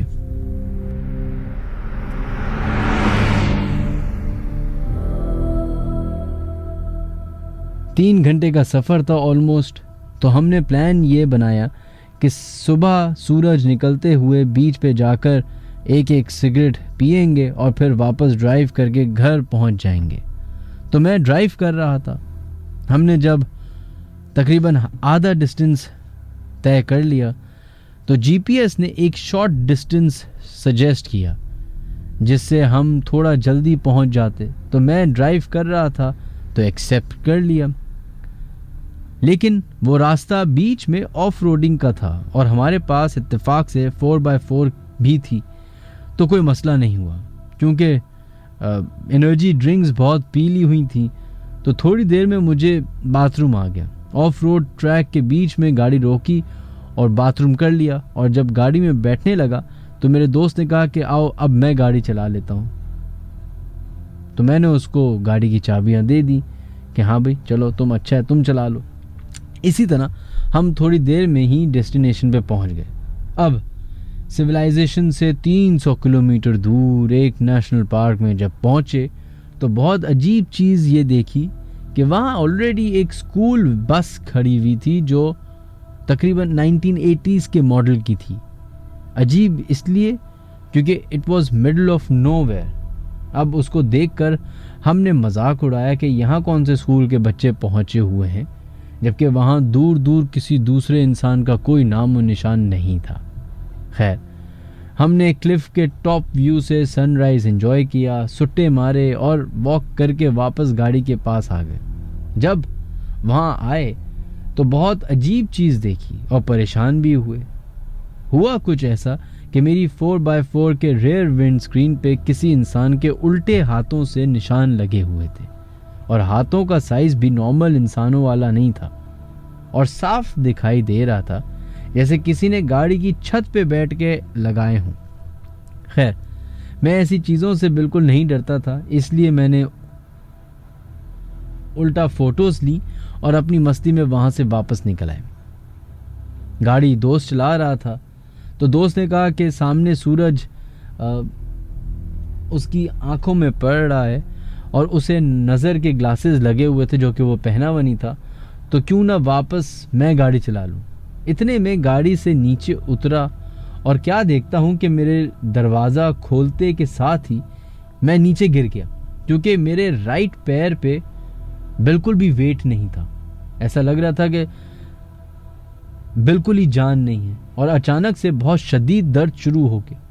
हम दोनों परेशान हुए कि ऐसे बैठे बैठे एकदम से ऐसा कैसे हो गया। दोस्त ने बड़ी मुश्किलों से गाड़ी चलाई और हम ड्राइव करके वापस शहर आए और सीधा हॉस्पिटल चले गए। वहाँ मेरा टेस्ट वगैरह हुए और पता चला कि कोई प्रॉब्लम नहीं है। डॉक्टर्स को भी कुछ समझ नहीं आई और थोड़ी देर में उन्होंने मुझे डिस्चार्ज कर दिया चंद पेन किलर्स देके। 2-4 दिन के बाद मैं ठीक हो गया, फिर से चलने लगा। इसी तरह कुछ दिन बाद मेरे घर के बिल्कुल सामने एक जॉगिंग ट्रैक हुआ करता था। मैंने सोचा वहाँ जॉगिंग स्टार्ट की जाए, तो मुझे जब भी वक्त मिलता मैं ऑफिस के बाद ट्रैक पे जॉगिंग करने चला जाता। एक मर्तबा रात हो गई और मैंने लेट कर दिया जॉगिंग पे जाना, लेकिन सोचा वॉक कर लेता हूँ। तो रात के 1 बजे ट्रैक पे हेडफोन लगा के वॉक कर रहा था। 2-4 राउंड्स के बाद मुझे ऐसा फील हुआ जैसे मेरे पीछे कोई वॉक कर रहा है। मैंने अपनी मस्ती में म्यूज़िक जो सुन रहा था, मुझे सिर्फ फील हुआ, तो मैंने पीछे मुड़ के देखा तो कुछ भी नहीं था। मैंने अपनी वॉक कंटिन्यू रखी और फिर जब मैं ट्रैक के पर्टिकुलर स्पॉट से गुजरता जो मेरे घर के बिल्कुल ऑपोजिट साइड पे था, वहाँ मुझे फील होता जैसे मेरे पीछे कोई चल रहा है और हर मर्तबा मैं रुक कर अच्छे से देखता कि कौन है। मुझे ये नहीं परेशानी थी कि कोई जिन भूत होगा, मुझे ये परेशानी थी कि कोई चोर डाकू ना हो। एनीवेज मैंने जब 8वां चक्कर पूरा किया तब तो बिल्कुल ही ऐसा लगा जैसे कोई मेरे साथ साथ चल रहा है। मुझे थोड़ा डर लगना शुरू हुआ और मैं दूर दौड़कर ट्रैक से नीचे उतर गया और जल्दी से घर में एंटर हुआ और जूते उतारे, दरवाजे के साथ रखे, किचन में गया, पानी पिया, घर की लाइट्स भी ऑफ नहीं की क्योंकि अजीब सी फीलिंग हो रही थी, और ऊपर अपने रूम में आके सो गया। थोड़ी देर कज़न से एसएमएस, बल्कि सो नहीं गया, बैठ गया। थोड़ी देर कज़न से MSN पे बातें की, चैट की, जो कि पाकिस्तान में रहती थी, और 1 घंटे बाद मुझे फिर से प्यास लगी। किचन नीचे वाले फ्लोर पे था, तो फिर से पानी पीने जब रूम से उतरा कि स्टेयर्स के नीचे जा रहा था तो क्या देखता हूँ कि मेरे घर का मेन फ्रंट डोर जो घर के अंदर खुलता है वो पूरा खुला हुआ है और घर की सारी लाइट्स ऑफ हैं। मुझे लगा कि मैं भी कोई चोर वगैरह आ गया हो। मैंने फ़ौरन लॉक किया दरवाज़ा, लाइट्स ऑन की और पूरा घर की सर्च किया, लेकिन कुछ ना दिखा और ना ही कोई चीज़ चोरी हुई थी।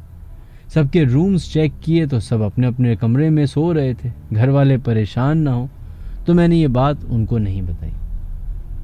उन दिनों मैं कभी कभी वीकेंड्स पे सिक्योरिटी पेट्रोलिंग की भी जॉब किया करता था, जाहिर है थोड़े बहुत पैसे कमाने के लिए। तो मुझे एक कंस्ट्रक्शन साइट मिली हुई थी जो 25 किलोमीटर लंबी साइट, जो शहर से थोड़ा दूर थी, जिस पे मुझे रात रहना होता था, अपनी गाड़ी में पेट्रोल करना होता था। उसी दौरान जब ये बाकी एक्सपीरियंस हो रहे थे तो उस टाइम साइट पे एक रात में पेट्रोलिंग कर रहा था ऑफ रोड ट्रैक जो साइट पर ही था, पर ड्राइव करते हुए एक दोस्त से मोबाइल पे बात कर रहा था कि अचानक मुझे किसी की आवाज़ सुनाई दी। मैंने दोस्त को कॉल रखने को कहा और देखने लगा कि आवाज़ कहाँ से आई। इतने में मैंने किसी औरत की ज़ोर से हंसने की आवाज़ सुनी। मेरे पास बड़ी टॉर्च लाइट थी। मैंने गाड़ी के अंदर से ही बैठे बैठे लाइट मारी तो कुछ नज़र ना आया। मुझे लगा वहम होगा।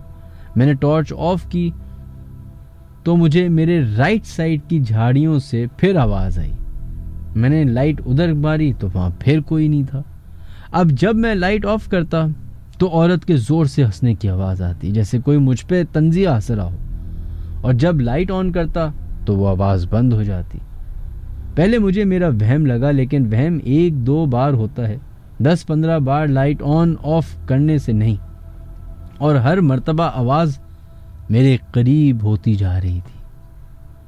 मैं समझ गया ये कोई और माजरा है, तो मैंने अपनी गाड़ी बाकायदा और दूर जाकर एक और जगह पे पार्क कर दी। अब जिस जगह मैं खड़ा था वो साइट की सबसे ऊंची जगह थी।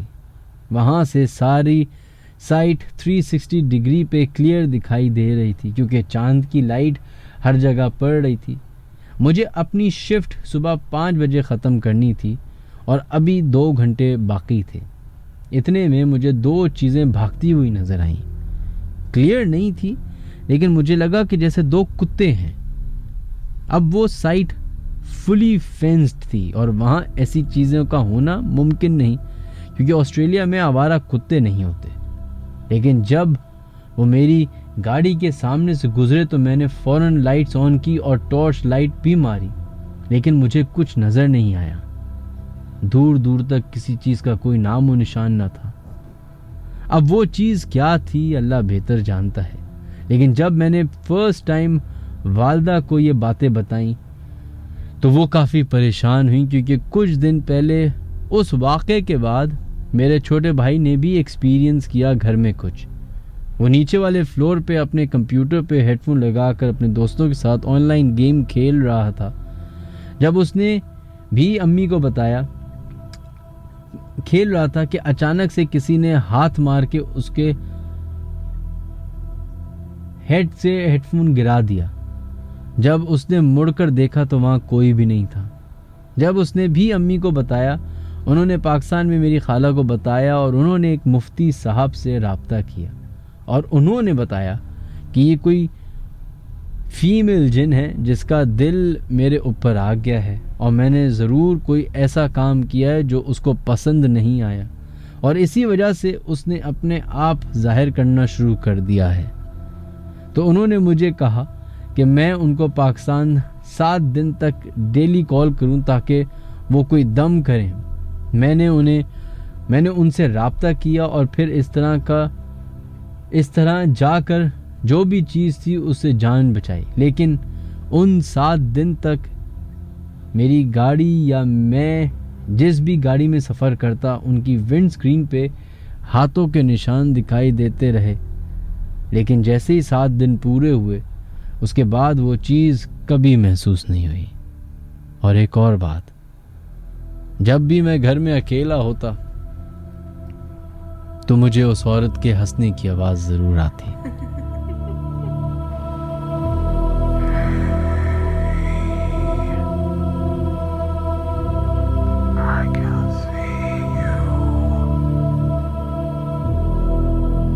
चलो जनाब, ये जुनेद साहब थे जिन्होंने अपनी ईमेल हमें मेलबर्न से भेजी। बहुत बहुत शुक्रिया, थैंक यू।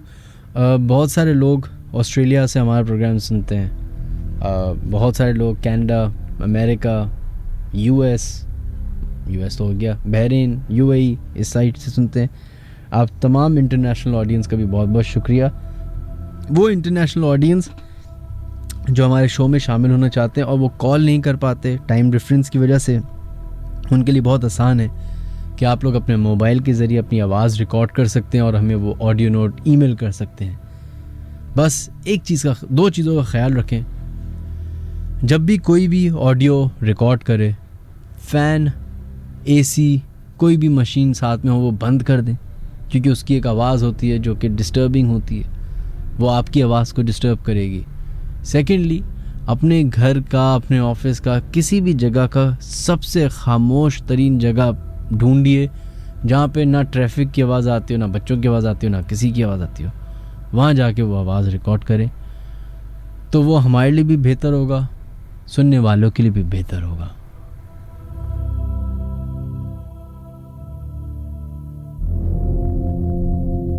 खैर, हमारे शो में अभी थोड़ा सा टाइम बाकी है ख़त्म होने में, तो आप लोग हमें कॉल कर सकते हैं 021-3432-6675 पे या फिर 021-3432-6676 पे। देखते हैं लाइन पे कौन है मौजूद। हेलो हेलो, अस्सलाम वालेकुम। वालेकुम अस्सलाम जनाब, कौन है हमारे से लाइन पे मौजूद?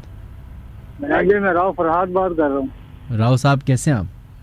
अल्हम्दुलिल्लाह सर, आप सुनाएं? मैं बिल्कुल ठीक ठाक। किधर से कॉल कर रहे हैं राव आप? कराची साहब। कराची से। जी, आपके साथ कोई वाकया पेश आया है जो आप हमसे शेयर करना चाहेंगे? जी, मैं भाई तकरीबन अगर आप जगह का नाम बता ऑर्डर दे तो मैं नाम ले सकता हूँ। कोई बिल्डिंग का नाम तो नहीं है? नहीं, बिल्डिंग का नाम नहीं है, ये कंपनी का नाम है। कंपनी का नाम है? जी। नहीं, कंपनी का नाम छोड़ दें। नहीं, एरिया मतलब वो बहुत बड़ा एरिया है हमारी तरफ ना, शायद आपने सुना होगा, जोन। अच्छा बता दें, चले नाम बता दें, चले। कंपनी का नाम बता दूं? बता दें। आपने शायद सुना होगा, लैंड इंडस्ट्रियल एरिया की तरफ कराची एक्सपोर्ट प्रोसेसिंग जोन है। जी बिल्कुल। जी, उसमें कंपनी है केजीवल गारमेंट कंपनी, अभी तो खैर बंद हो गई, तकरीबन 8 साल पुराना वाक़या है। सही, बताइए। दोपहर का टाइम था, लंच का टाइम ना, 1 बजे से लेकर 2 बजे तक, मतलब जैसे लंच टाइम खत्म हो गया था, सब चले गए थे वॉशरूम से मुंह हाथ धो के, ये वो फारग हो गए ना, लेडीज जेंट्स सब। आखिर में 3 लड़कियां रह गई थी, क्योंकि वो मुंह हाथ धो रही थी, मेकअप वगैरह कर रही थी। एक लड़की अपने मंगेतर से बात कर रही थी। तो हेलो जी बोलिए। अब एक लड़की अपने मंगेतर से बात कर रही थी, तो वहाँ वॉशरूम है मिनाज में, ऐसे है कि लाइन से वॉशरूम बने, वो एक वॉशरूम ना कोने वाला हमेशा बंद रहता है, पक्का बंद है। वहाँ से उन्होंने देखा है कि एक लड़की निकली अंदर से, चुड़ैल टाइप की कोई ऐसी ना, तकरीबन खौफनाक। दो लड़कियां तो तकरीबन मौके में मर गई, तो ले गए थे उठा के, तीनों बेहोश हो गई थी, 2 मौके पे मर गई थी। एक मर गई। हेलो, एक जी बताइए। एक लड़की 1 घंटे के बाद मरी है, हॉस्पिटल ले गए थे, तो उन्होंने उनसे पूछा ना, जो लड़की बाद में बच रही थी, उन्होंने उसे मालूम किया, हॉस्पिटल वालों ने, पुलिस आ गई थी, ये वो मीडिया, शायद आपको मालूम आया था, मीडिया भी बहुत आया था, जियो के चैनल, ARY के, ये सब आए थे। तो उनसे अगर मालूम किया, लड़की से ना मालूम किया, तो उन्होंने ये कहा था कि हमें ऐसी एक लड़की नजर आई थी वॉशरूम से निकलते हुए ना, वो वॉशरूम ऐसे है कि हमेशा बंद रहता, तो वो तीनों मर गई थी, 3 लड़कियां, 2 पहले, एक घंटे के बाद। बोला हमने ऐसी खौफनाक चीज देखी थी कि बर्दाश्त नहीं कर पाई। अच्छा, तो ये बताएं राव साहब, आप उधर काम करते थे क्या? आपका क्या ताल्लुक था उधर से? जी, मेरा ताल्लुक ये था कि मैं उसी कराची एक्सपोर्ट प्रोसेसिंग जोन में कंपनी है, गारमेंट इरम फैशन के नाम से, वहाँ मैं करता था काम, इसलिए पता, हम देख के आए थे। और ये आपकी ही फैक्ट्री का वाकया है? नहीं, हमारी फैक्ट्री नहीं, जैसे मतलब साथ में कंपनी थी, उसका नाम है। अच्छा, साथ हुआ। तो क्या पता चला? और आप जब गए होंगे तो आपने और भी चीजें पता चली होंगी ना, और भी वाकयात पता चले होंगे उधर के? वाकया तो यही था कि वो हॉन्टेड है, वो कंपनी शुरू से ही हॉन्टेड है, मतलब इस किस्म के लड़कियां ऐसे वाकयात होते रहते हैं। किसी को थप्पड़ लग गया रात को, एक लिफ्टर में एक लड़का काम करता है, अभी तो खैर नहीं है, बेचारा बीमार है, तो उस कंपनी में उसको लिफ्टर में रात को थप्पड़ लगा, तो 3 महीने तक वो बेड रेस्ट पे था। लेकिन ये तो आपने बड़ी हैरान कन वाली बात बताई कि वो कितनी 3 औरतों का इंतकाल हो गया। जी, 3 लड़कियों का इंतकाल हुआ। तो मैंने आज किसी से भी पूछ लिया, अगर कोई इलाके का सुन रहा है, तो अगर मैं झूठ बोल रहा हूँ तो बेशक आप आ जाए, मैं आपको वो कंपनी दिखा दूँ। अभी तो खैर 2.5-3 महीने हो गए, बंद हो गई वो कंपनी। नहीं, मैं आपको झुटला नहीं रहा, लेकिन मुझे हैरत हो रही है कि ये मतलब ऐसी क्या चीज़ देख ली होगी उन्होंने कि इंतकाल हो गया। मतलब खौफनाक, जो आखिर में लड़की मरी ना, उसने, हम हॉस्पिटल में गए थे, मैं तो नहीं गया था सर, दोस्त वगैरह गए थे, उन्होंने बोला हमने ऐसी खौफनाक चीज देखी, एक लड़की निकली थी चुड़ैल टाइप की ना, तो वॉशरूम से, तो 2 लड़कियां तो मौके पे मर गई उनको देख के। एक लड़की अपने मंगेतर से बात कर रही थी, तो 2 मेकअप कर रही वो लड़कियां। बस उन्होंने ऐसी चीज कोई देखी कि 2 लड़कियां मौके पे मर गई, 1 घंटे के बाद मरी है, रास्ते में हॉस्पिटल के ले जाते हुए। निहाल हॉस्पिटल है मलिर के, यहाँ लेके गए थे उनको। चले अल्लाह में उनकी मग़फ़िरत अता फरमाए। बहुत बहुत शुक्रिया, बहुत बहुत शुक्रिया राव साहब। और बताएं कि और इस industrial area, Landhi industrial area की और भी कोई चीज़ें मशहूर हैं? जी सर हैं, लेकिन मैं कंपनी में काम करता था पहले ना, मिल एरिया में। ये तो मैंने खुद देखा था कि तकरीबन दोपहर का टाइम था, 2:15 बजे का। सही। मैं अक्सर 15 मिनट के बाद जाता हूँ ना, खाना वाना हो गया था, लंच टाइम से फारग हो गए, सब चले गए थे। इतना खास नहीं था, छत पे खाने का ऑर्डर नहीं था, लेकिन मैं छत पे खाना खाने अक्सर चला जाता था, हवा लगती थी इसलिए। जी तो वहाँ में खाना खा के फारग हुआ 2:15 बजे, बस तकरीबन लंच टाइम खत्म उसने वाला था कि सामने से मुझे एक बुजुर्ग टाइप के एक आदमी ऐसे आते हुए नजर, सफेद रंग में ना, दोपहर का टाइम है, जा रहे हैं आ रहे हैं, जा रहे हैं आ रहे हैं, बस फिर वो अचानक गायब हो गए थे। यही देखा था मैंने। अच्छा चलें, बहुत बहुत शुक्रिया आपका, अपना ख्याल रखिएगा। Thank you thank you thank you thank you. चले जनाब, ये राव साहब थे जिन्होंने बड़ा एक हैरानकुन वाक़या बताया। बिल्कुल भी इन पे डाउट नहीं करा, लेकिन कोई भी और शख्स जो उस कंपनी में काम करता हो, उनकी फैमिली का हो या इस मामले से रिलेटेड जानता हो, तो या तो हमें कॉल कर ले या ईमेल अपनी कर दे official.minhajaliaskari@gmail.com पे।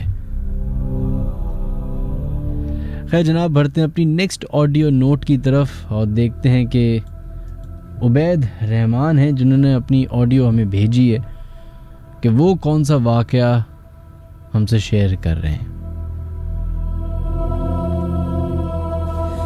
अस्सलाम वालेकुम मिनाज भाई, मैं आपके साथ अपना एक फैमिली का इंसिडेंट शेयर करना चाहूँगा जो कि लास्ट वीक हमारे साथ पेश आया था। लास्ट थर्सडे को यानी कि 13 अगस्त की नाइट हमारा फैमिली पिकनिक का प्रोग्राम था, जो कि फार्म हाउस में हमें जाना था पिकनिक के लिए। हमारी जो फार्म हाउस की टाइमिंग्स थी वो थी 7 PM to 7 AM, यानी शाम 7 से सुबह 7 तक की हमारी 12 घंटे का हमारा फार्म हाउस बुक था। तो नाइट स्टे का प्रोग्राम था।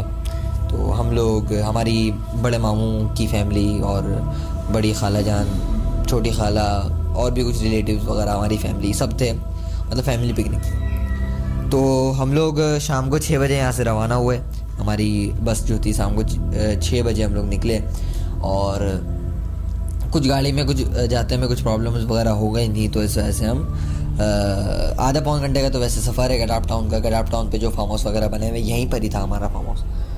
तो आधे घंटे का तो सफ़र था, आधे पौन घंटे का, लेकिन हमारे कुछ प्रॉब्लम्स वगैरह हो गए थे रास्ते में, इस वजह से हम थोड़ा लेट पहुँचे। जैसे 8 साढ़े 8 बजे तक हम पहुँचे। तो अब हम 8 साढ़े 8 बजे तक पहुँचे तो हुआ यूँ कि सबसे पहले हम पहुँचे वहाँ पे, तो हमें तो फार्म हाउस का गेट वगैरह नहीं मिल रहा था। खैर काफ़ी लोगों से हम पूछते बुझाते कि भाई ये नाम है इसका, गेट क्या है इसका, मतलब कि गेट नंबर कौन सा होगा, नाम कहाँ है, गेट कहाँ है इसका, तो पूछते बुझाते हम लोग खैर पहुँचे। तो हमें वो गेट वगैरह मिला। जब हम गेट पे गए तो गेट वहाँ बंद पड़ा हुआ था, कोई भी नहीं था, गुप्त सन्नाटा, बिल्कुल सन्नाटे वाली जगह। और वहाँ पे एक फार्म हाउस बना हुआ, वो बिल्कुल सन्नाटे सुनसान जगह पे, बड़ा देख के हमें खौफ आता है यार, ये कैसा फार्म हाउस है इस जगह पे बना हुआ, बिल्कुल जंगल के बीच में। खैर हम लोग ने वहाँ उस मैनेजर को जिससे हमने बुक किया था उसको हमने कॉल वगैरह की। दैन वो आया, उसने फिर गेट वगैरह खोला। उसने बोला हाँ ये आपकी बुकिंग है, आज आप आए हैं अंदर। हमने फैमिली को लेके हम अंदर वगैरह गए, बस थी हमारी पूरी, हम लोग सब अंदर गए। खैर हम लोग अंदर गए तो अंदर जाके जब हमने फार्म हाउस वगैरह देखा तो पता ही चला कि भाई फार्म हाउस तो वो है ही नहीं जो हमने बुक किया था। अब इतने में हुआ यूँ कि हमारी जो लेडीज़ वगैरह थी वो बस से उतर गई और फार्म हाउस के अंदर चले गई। वो समझी कि शायद यही फार्म हाउस है जो हम लोगों ने बुक करा है। तो अब वो लोग अंदर चले गए, उन्होंने सामान वगैरह भी रख दिया। फार्म हाउस था तो बड़ा अच्छा, लेकिन बहुत बड़ा भी था, लेकिन ऐसा था कि वीरानियत थी उसमें, एक सन्नाटा सा था, एक खौफ था अजीब सा।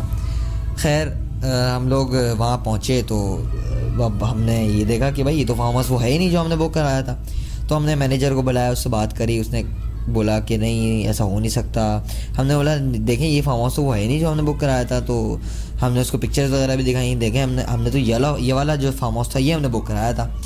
तो उसने कहा कि नहीं ऐसा नहीं हो सकता, मैं तो ऐसा हो ही नहीं सकता कि कुछ मतलब कि मैं वो वाला फार्म हाउस आपको दे ही नहीं सकता, ये वाला फार्म हाउस दे सकता हूँ, मैं तो सबको ये दे रहा हूँ। ये मतलब इस तरह हुआ कि हम लोग एक गलत फार्म हाउस में हम पहुँच चुके थे हम लोग।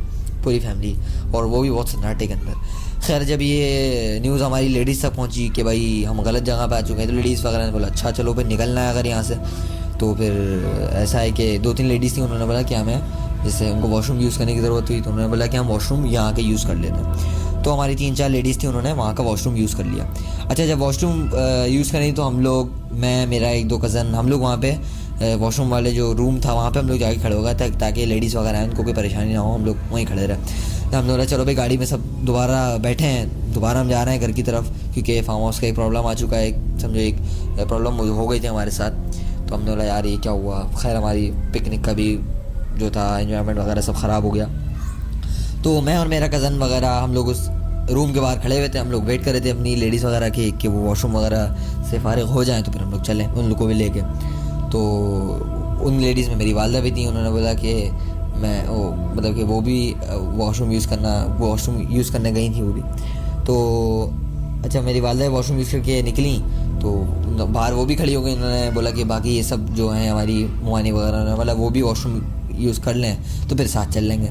तो इतने में ही मेरी वालदा ने उस रूम का जो था जिस रूम में हम लोग खड़े हुए थे वहाँ का पर्दा हटाया, थोड़ा सा हटाया। तो मेरी वालदा को थोड़ा अजीब सा लगा कि शायद इस पर्दे के पीछे कोई है। तो मेरी वालदा ने वो पर्दा हटाया और ऐसे हटा के उनको कुछ लगा कि नहीं यार यहाँ कुछ गलत है, उन्होंने फ़ौरन पर्दा दोबारा ऐसे ही ढक दिया, छोड़ दिया पर्दे को और किसी को कुछ भी नहीं बताया। तो फिर उन्होंने बोला कि चलो जल्दी यहाँ से निकलो।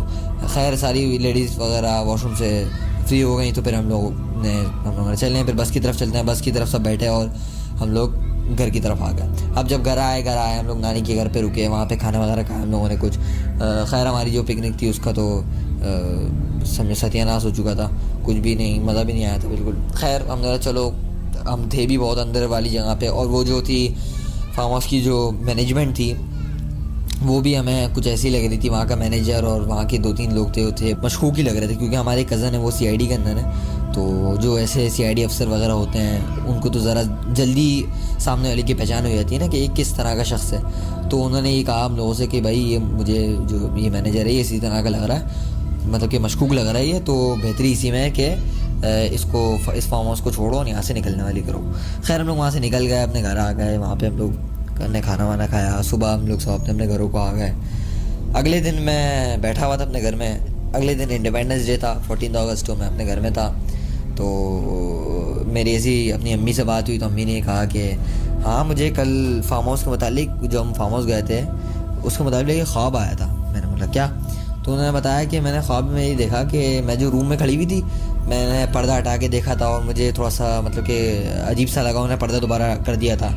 तो बोले मुझे उसी बारे में ख्वाब आया। मैंने बोला क्या ख्वाब आया? तो उन्होंने बताया, अब मतलब ये ख्वाब बता रही हैं वो कि मैं खड़ी हुई उसी रूम के अंदर और मैंने वही पर्दा उसी तरह से हटाया जिस तरह मैंने वहाँ पे रियल में किया था, उसी तरह से वो मैंने पर्दा हटाया और उस पर्दे के पीछे से एक हाथ आया है, बाकायदा एक हाथ निकल के आया और उस हाथ ने उनका हाथ पकड़ लिया, मेरी वालदा का, और हाथ पकड़ लिया और उसके बाद वो हाथ छोड़ नहीं रहा, मजबूती से हाथ पकड़ लिया। और उसका ना सर था ना धड़ था, मेरी वालदा ये बताती है, उसका ना कोई सर था और ना कोई उसका धड़ था, मतलब कि जिस्म नहीं था उसका, सिर्फ हाथ था।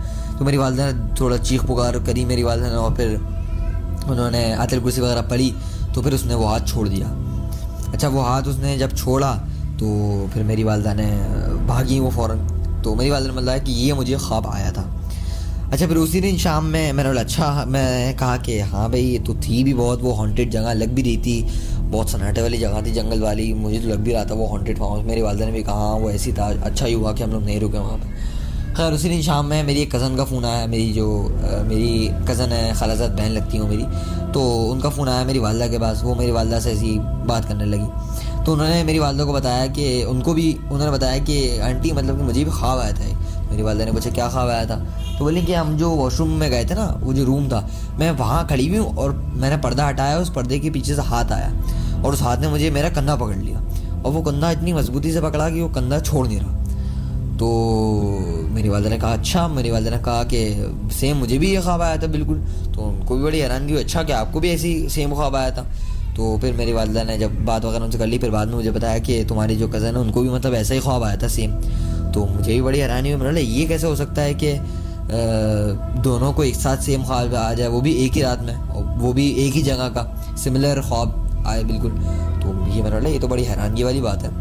खैर हमने बोला कि चलो अच्छा हुआ हम लोग नहीं रुके, यकीनन वो जगह हॉन्टेड ही थी। फिर उसके 1-2 दिन बाद मेरा अपने खालू के घर जाना हुआ, तो जो कि वो भी हमारे खालू भी पिकनिक पे हमारे साथ थे, उन्हीं के घर मेरा जाना हुआ। तो उन्होंने बताया कि उस वक्त जब तुम लोग उस मैनेजर से बहस वगैरह तुम्हारी चल रही थी, मैं जब बात वगैरह कर रहे तो मैं मतलब मेरे खालू जो थे वो बस के ज़रा जो छत होती है उसके ऊपर चले गए थे सामान वगैरह उतारने के लिए। तो मेरे खालू ने बताया कि जब मैं वहाँ था ऊपर तो मैंने बाकायदा उस फार्म हाउस के आसपास से, हालांकि उस फार्म हाउस के आसपास ना कोई दूसरा फार्म हाउस था, ना कोई आबादी थी, ना कोई कुछ था, ना कोई घर थे, ना ही कोई रिहाइश थी, वहाँ से ज़ोर ज़ोर से औरतों की चीखने की आवाज़ जा रही है आसपास से। तो मेरे अंकल ने ये बात, जो मेरे खालू थे उन्होंने ये बात सुनी उस वक्त, उनको बहुत अजीब सी लगी, लेकिन उस वक्त उन्होंने किसी को बताया ही नहीं, क्योंकि हमारे साथ लेडीज़ भी थी, सब बच्चे वगैरह सब थे, तो वो उन्होंने सोचा कि सब घबरा जाएंगे, तो इसलिए उन्होंने उस वक्त किसी को नहीं बताया। लेकिन जब मैं 1-2 दिन बाद उनके घर मेरा जाना हुआ तो उन्होंने मुझे बताई ये बात कि मैंने ऐसा भी सुना था। तो मैंने अपनी वालदा के ख्वाब का बताया कि हाँ मेरी वालदा ने इस तरह का वहाँ का ख्वाब भी देखा था और मेरी कज़न ने भी एक ख्वाब देखा था। तो फिर हमको यकीन हुआ हमें कि भाई वो जगह वाकई हॉन्टेड थी। मैं फार्म हाउस का नाम तो नहीं लेना चाहूँगा क्योंकि मुझे मुनासिब नहीं लगता, फिर भी वो जो फार्म हाउस था वो यकीनन हॉन्टेड था। चलें जनाब, थैंक यू बैद, आपने अपनी ऑडियो नोट हमें भेजी थी, बहुत बहुत शुक्रिया। और अगर आप बताना चाहें मुझे ईमेल पे बता दीजिएगा कि वो कौन सा फार्म हाउस था। खैर हमारे पास एक और कॉलर है, भरते अपने नेक्स्ट कॉलर की तरफ, देखते हैं लाइन पे कौन है मौजूद। हेलो अस्सलाम वालेकुम। वालेकुम अस्सलाम जनाब, कौन है हमारे साथ लाइन पे मौजूद? मैं नाज हूँ, मैं अपना नाम डिस्क्लोज नहीं करना चाहूँगा, बट मैं ये बताना चाहता हूँ कि मैं आपको इस वक्त रशिया से कॉल कर रहा हूँ। और रशिया से कॉल ऑलमोस्ट आपको मेरी आवाज़ आ रही है? जी बिल्कुल आ रही है। अच्छा सही है, आप रशिया से कॉल कर मेरी जी बिल्कुल, मेरी आवाज़ में थोड़ा सा डिस्टॉर्शन होगा क्योंकि मैं वॉइस के थ्रू कॉल कर रहा हूँ आपको। कोई बात नहीं करिए। अच्छा, आपने 2 वीक पहले चेरनोबिल डिजास्टर की बात की थी। यप, ठीक है।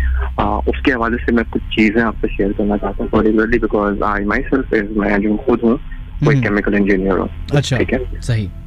और मैं पाकिस्तान से ही पढ़ के गया हूँ, बेसिकली पीएचडी डॉक्टर। और आपने चेरनोबिल डिजास्टर के बारे में बताया था कि वहाँ पे एक ब्लास्ट हुआ था एंड ऑल दैट स्टफ। ठीक है, मैं उस चीज़ के बारे में कुछ बताना चाहता हूँ कि जो एरिया है जहाँ पे ये हुआ था, अगर आप इसकी हिस्ट्री में जाएं, क्योंकि मैं वो जगह खुद विजिट करके आया हूँ और मैंने वहाँ पे चीज़ें देखी हैं। अच्छा, दूसरी बात ये है कि मैं माशाल्लाह हाफिज़ कुरान भी हूँ, और हम वहाँ पे जब गए थे तो मैं जो हूँ उस कीव का नाम आपने सुना होगा, कीव से तकरीबन 1.5 घंटे की ड्राइव है जहाँ पे ये जगह है। पिपरी ऐसी कुछ जगह का नाम तो मुझे एग्जैक्टली कीव है। कीव में मैं होता हूँ, कीव से ये 1.5 घंटे की ड्राइव है, ऑलमोस्ट 1.5 घंटे लगते हैं, क्योंकि रास्ता हालांकि छोटा है, जो किलोमीटर्स में वो कम है, लेकिन रास्ता अब जो है बहुत खराब है। और जो ऑफिशियल रास्ता है इसका, जो बाय रोड होता है, यानी कि जैसे आपके हाईवेज होते हैं, मोटरवेज होते हैं, वो गवर्नमेंट ने बंद किए हैं। वो तो ज़ाहिर सी बात है बंद है।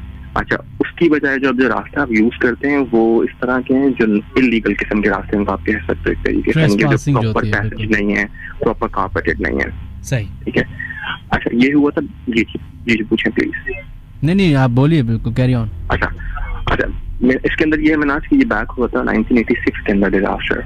अच्छा, इस जगह की जो हिस्ट्री है वो 5000 साल पुरानी है बेसिकली। ठीक है, जिस जगह पे ये एरिया है पूरा, इसकी हिस्ट्री 5000 और उससे भी पुरानी हिस्ट्री है यहाँ की।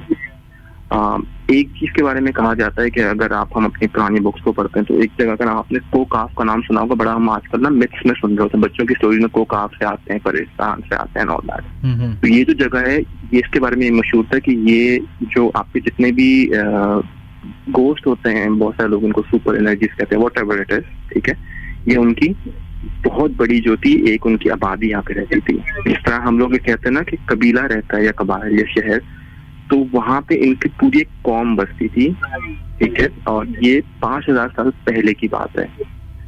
अच्छा, वो कौम जो थी, जब वहाँ पे आबादी आना शुरू हुई तो वो कौम हटती गई, लेकिन उनमें से कुछ जो थे लोग ऐसे थे कि they didn't want to like go back, जिसको बोलते हैं ना कि जो रिटेलिएट नहीं करना चाहते, नहीं कि हम नहीं छोड़ के जाएंगे अपनी जगह। ठीक है, और वो थे टिल 86 और अभी तक हैं वो। They don't want to leave their place actually, वो छोड़ना नहीं चाहते अपनी जगह को।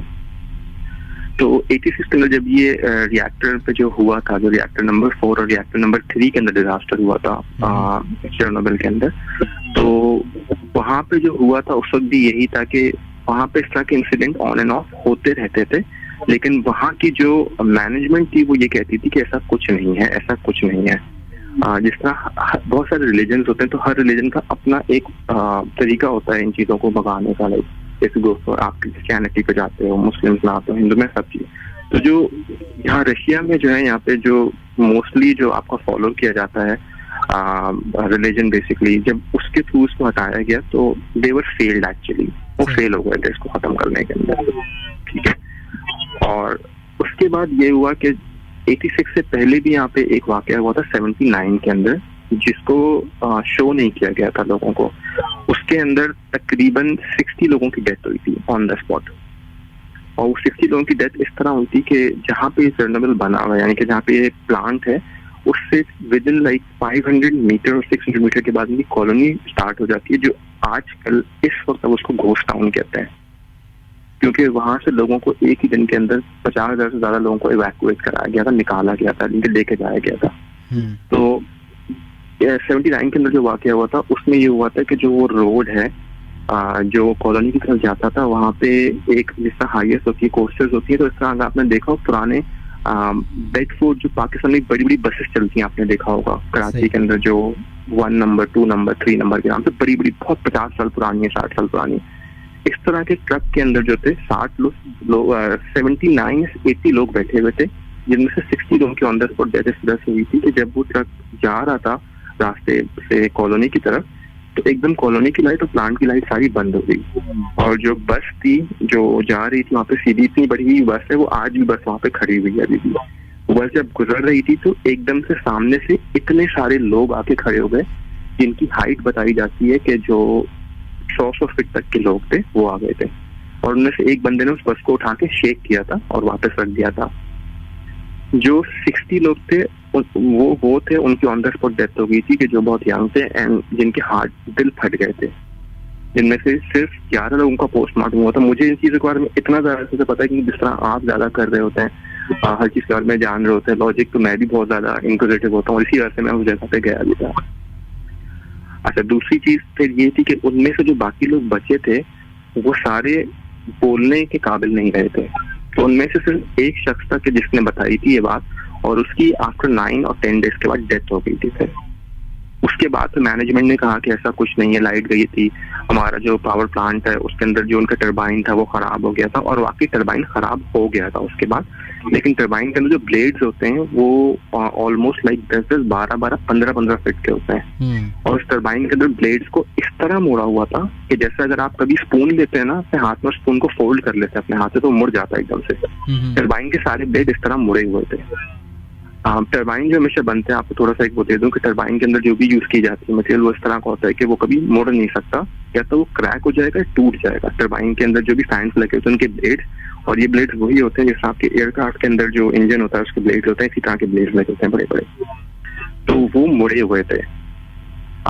इसके बाद वहां पे 86 के बाद 89 के अंदर उस प्लांट को दोबारा जब खोलने की कोशिश की गई, तो उस प्लांट के अंदर जब भी उस चीज को ओपन किया जाता था तो वो प्लांट दिन भर अगर काम करता था तो रात के पर्टिकुलर टाइम का वो बंद हो जाता था। उसमें कोई ना कोई ऐसा टेक्निकल प्रॉब्लम आ जाता था मैनाज कि इट्स जस्ट लाइक कि आपने कोई स्विच ऑफ कर दिया सिर्फ, और लोगों को पता ही नहीं कि वो स्विच जो है वो ऑफ हुआ हुआ है।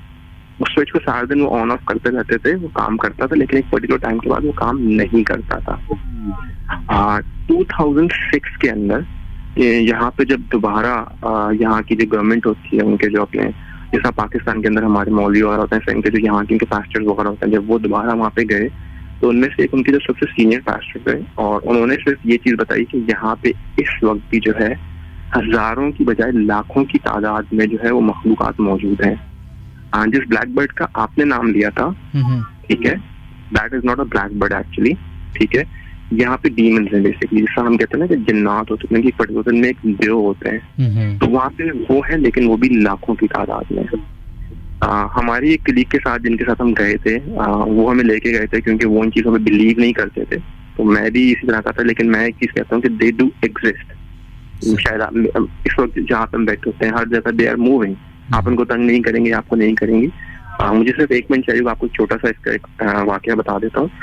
हमारे साथ एक कलीग जो काम कर रहा है, जो हमें लेके गए थे, उन्हीं की जो फादर हैं वो यहाँ पे काम करते थे और उनकी लास्ट जो डेथ हुई है, उन्होंने बताया था कि जब रिएक्टर नंबर 4 के अंदर ब्लास्ट हुआ था तो उससे थोड़ी देर पहले रिएक्टर के अंदर, क्योंकि जो रिएक्टर होता है वो बड़े बड़े, अगर आपने देखा हो, जिसका मैं छोटी सी बताता हूँ कि साइलोसिस होते हैं बेसिकली, इनको कहते हैं, जो बड़े बड़े, अगर आपने कभी देखे हो जो बड़े बड़े इतना व्हाट यू कॉल इट, मैं आपकी जबान में, हम तो इंजीनियर्स हैं, साइलोसिस होते हैं जो बड़े बड़े ना टरबाइंस की तरह होते हैं। बॉयलर्स आपने अगर देखे हो तो बहुत बड़े बड़े होते हैं, या आपने कभी कोई प्लांट देखा हो जिसके ऊपर से एक बहुत बड़ा सा जो है ना सिलेंड्रिकल शेप का होता है, उससे धुआं निकल रहा होता है। मैं वो देखी है ना पूरी, मैंने तो चेरनोबिल जो सीरीज है वो तो मैंने देखी भी है। तो उसके अंदर जब डिजास्टर ये हुआ था ना मैनाज, तो उससे सिर्फ 10 मिनट पहले जो हमारे कलीग इनके फादर ने बताया था कि उन्होंने बहुत सारे ब्लैक शैडोज को उस जो आपका रिएक्टर होता है ना उसके अंदर दाखिल होते हुए देखा, यानी कि शैडोज नहीं था, साया जैसे आपका साया मेरा साया, वो उसके अंदर दाखिल हो रहे थे।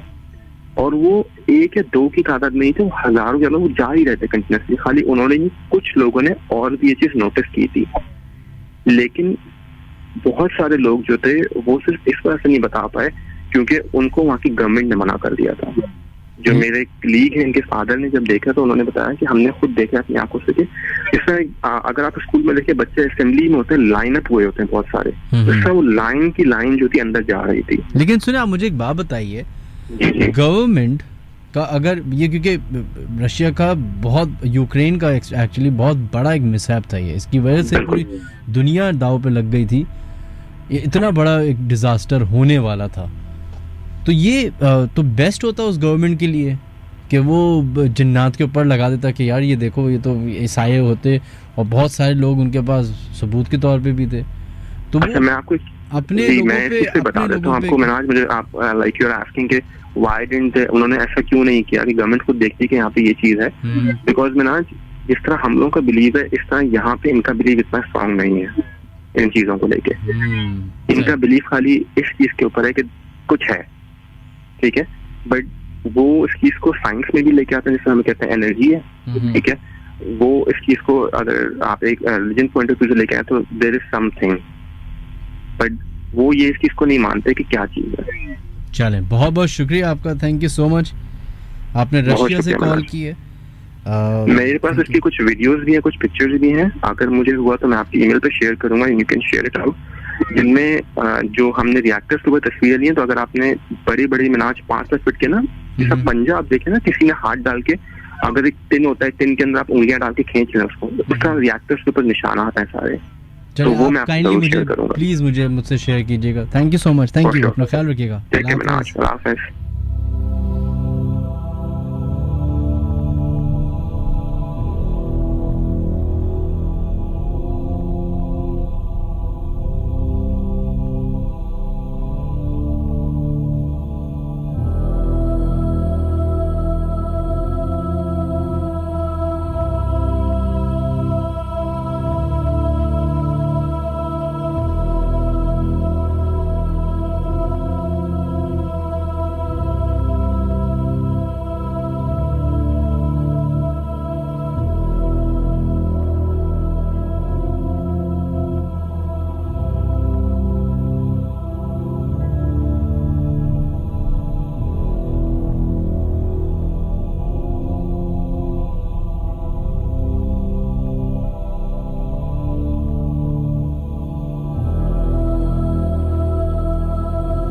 चलें जनाब, बढ़ते अपने लास्ट कॉलर की तरफ, और फिर अगर हमारे पास टाइम बचा तो हम एक ईमेल भी शामिल करेंगे। देखते हैं लाइन पे कौन है मौजूद। हेलो जी, अस्सलाम वालेकुम मनाज। वालेकुम अस्सलाम, जनाब कौन है हमारे लाइन पे मौजूद? जी मैं नीलम बात कर रही हूँ कराची से। जी नीलम, कैसी हैं आप? जी बिल्कुल ठीक हूँ, आप कैसे हैं?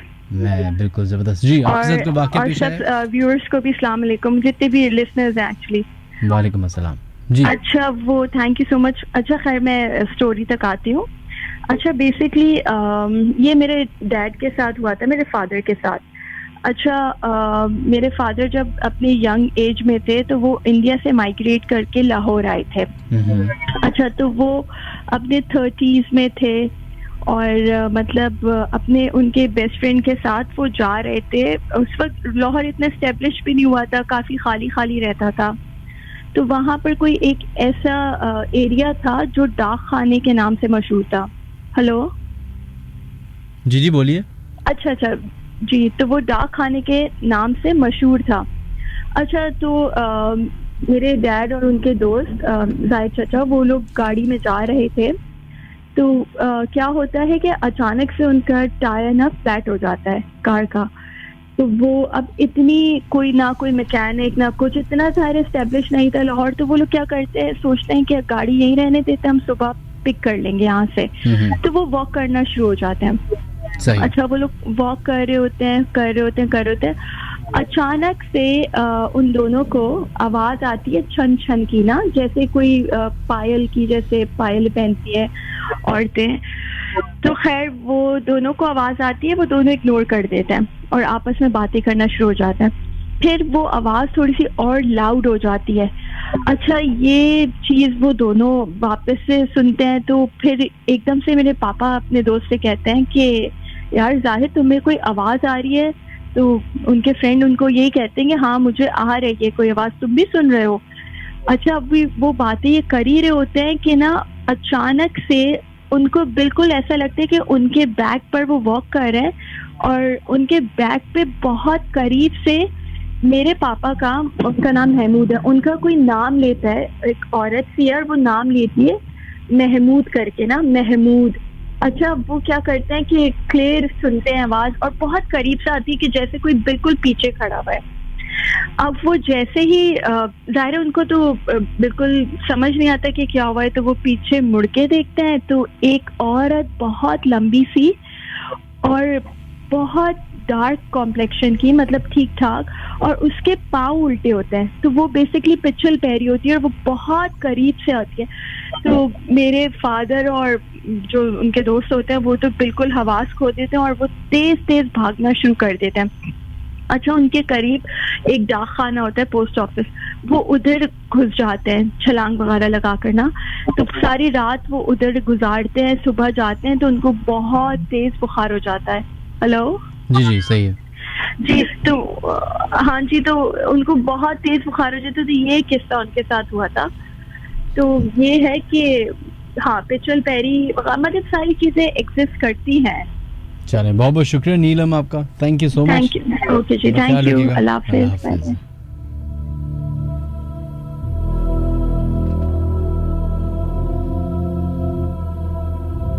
खैर जनाब, हमारे प्रोग्राम का वक्त अब ख़त्म होता है। जैसे कि हमारी लास्ट कॉलर ने बताया कि उनके वालिद साहब के साथ कुछ ऐसा वाक़या पेश आया कि कोई उनका नाम ले रहा था, कोई आवाज़ आ रही थी लेकिन शक्ल नहीं थी, दिखाई नहीं दे रहे थे। ऐसी मखलूक के बारे में हम बात कर रहे थे पूरे शो में, जिसे कोई जिन कहता है, कोई भूत, गोस्ट, इविल, डेविल, स्पिरिट, कोई भी नाम दे दें, ये एग्जिस्ट करती है। फर्ज कीजिए कि जिस जगह पे आप अभी बैठे हुए हैं, शायद अपने कमरे में हो, अपने ऑफिस में हो, शायद अभी आप अकेले हों, या आपको लग रहा होगा कि आप अकेले हैं। शायद कोई और भी है जिसको आप तो देख नहीं सकते, मगर वो आपको जरूर देख सकते हैं। अपना ख्याल रखिएगा। खुदा हाफिज।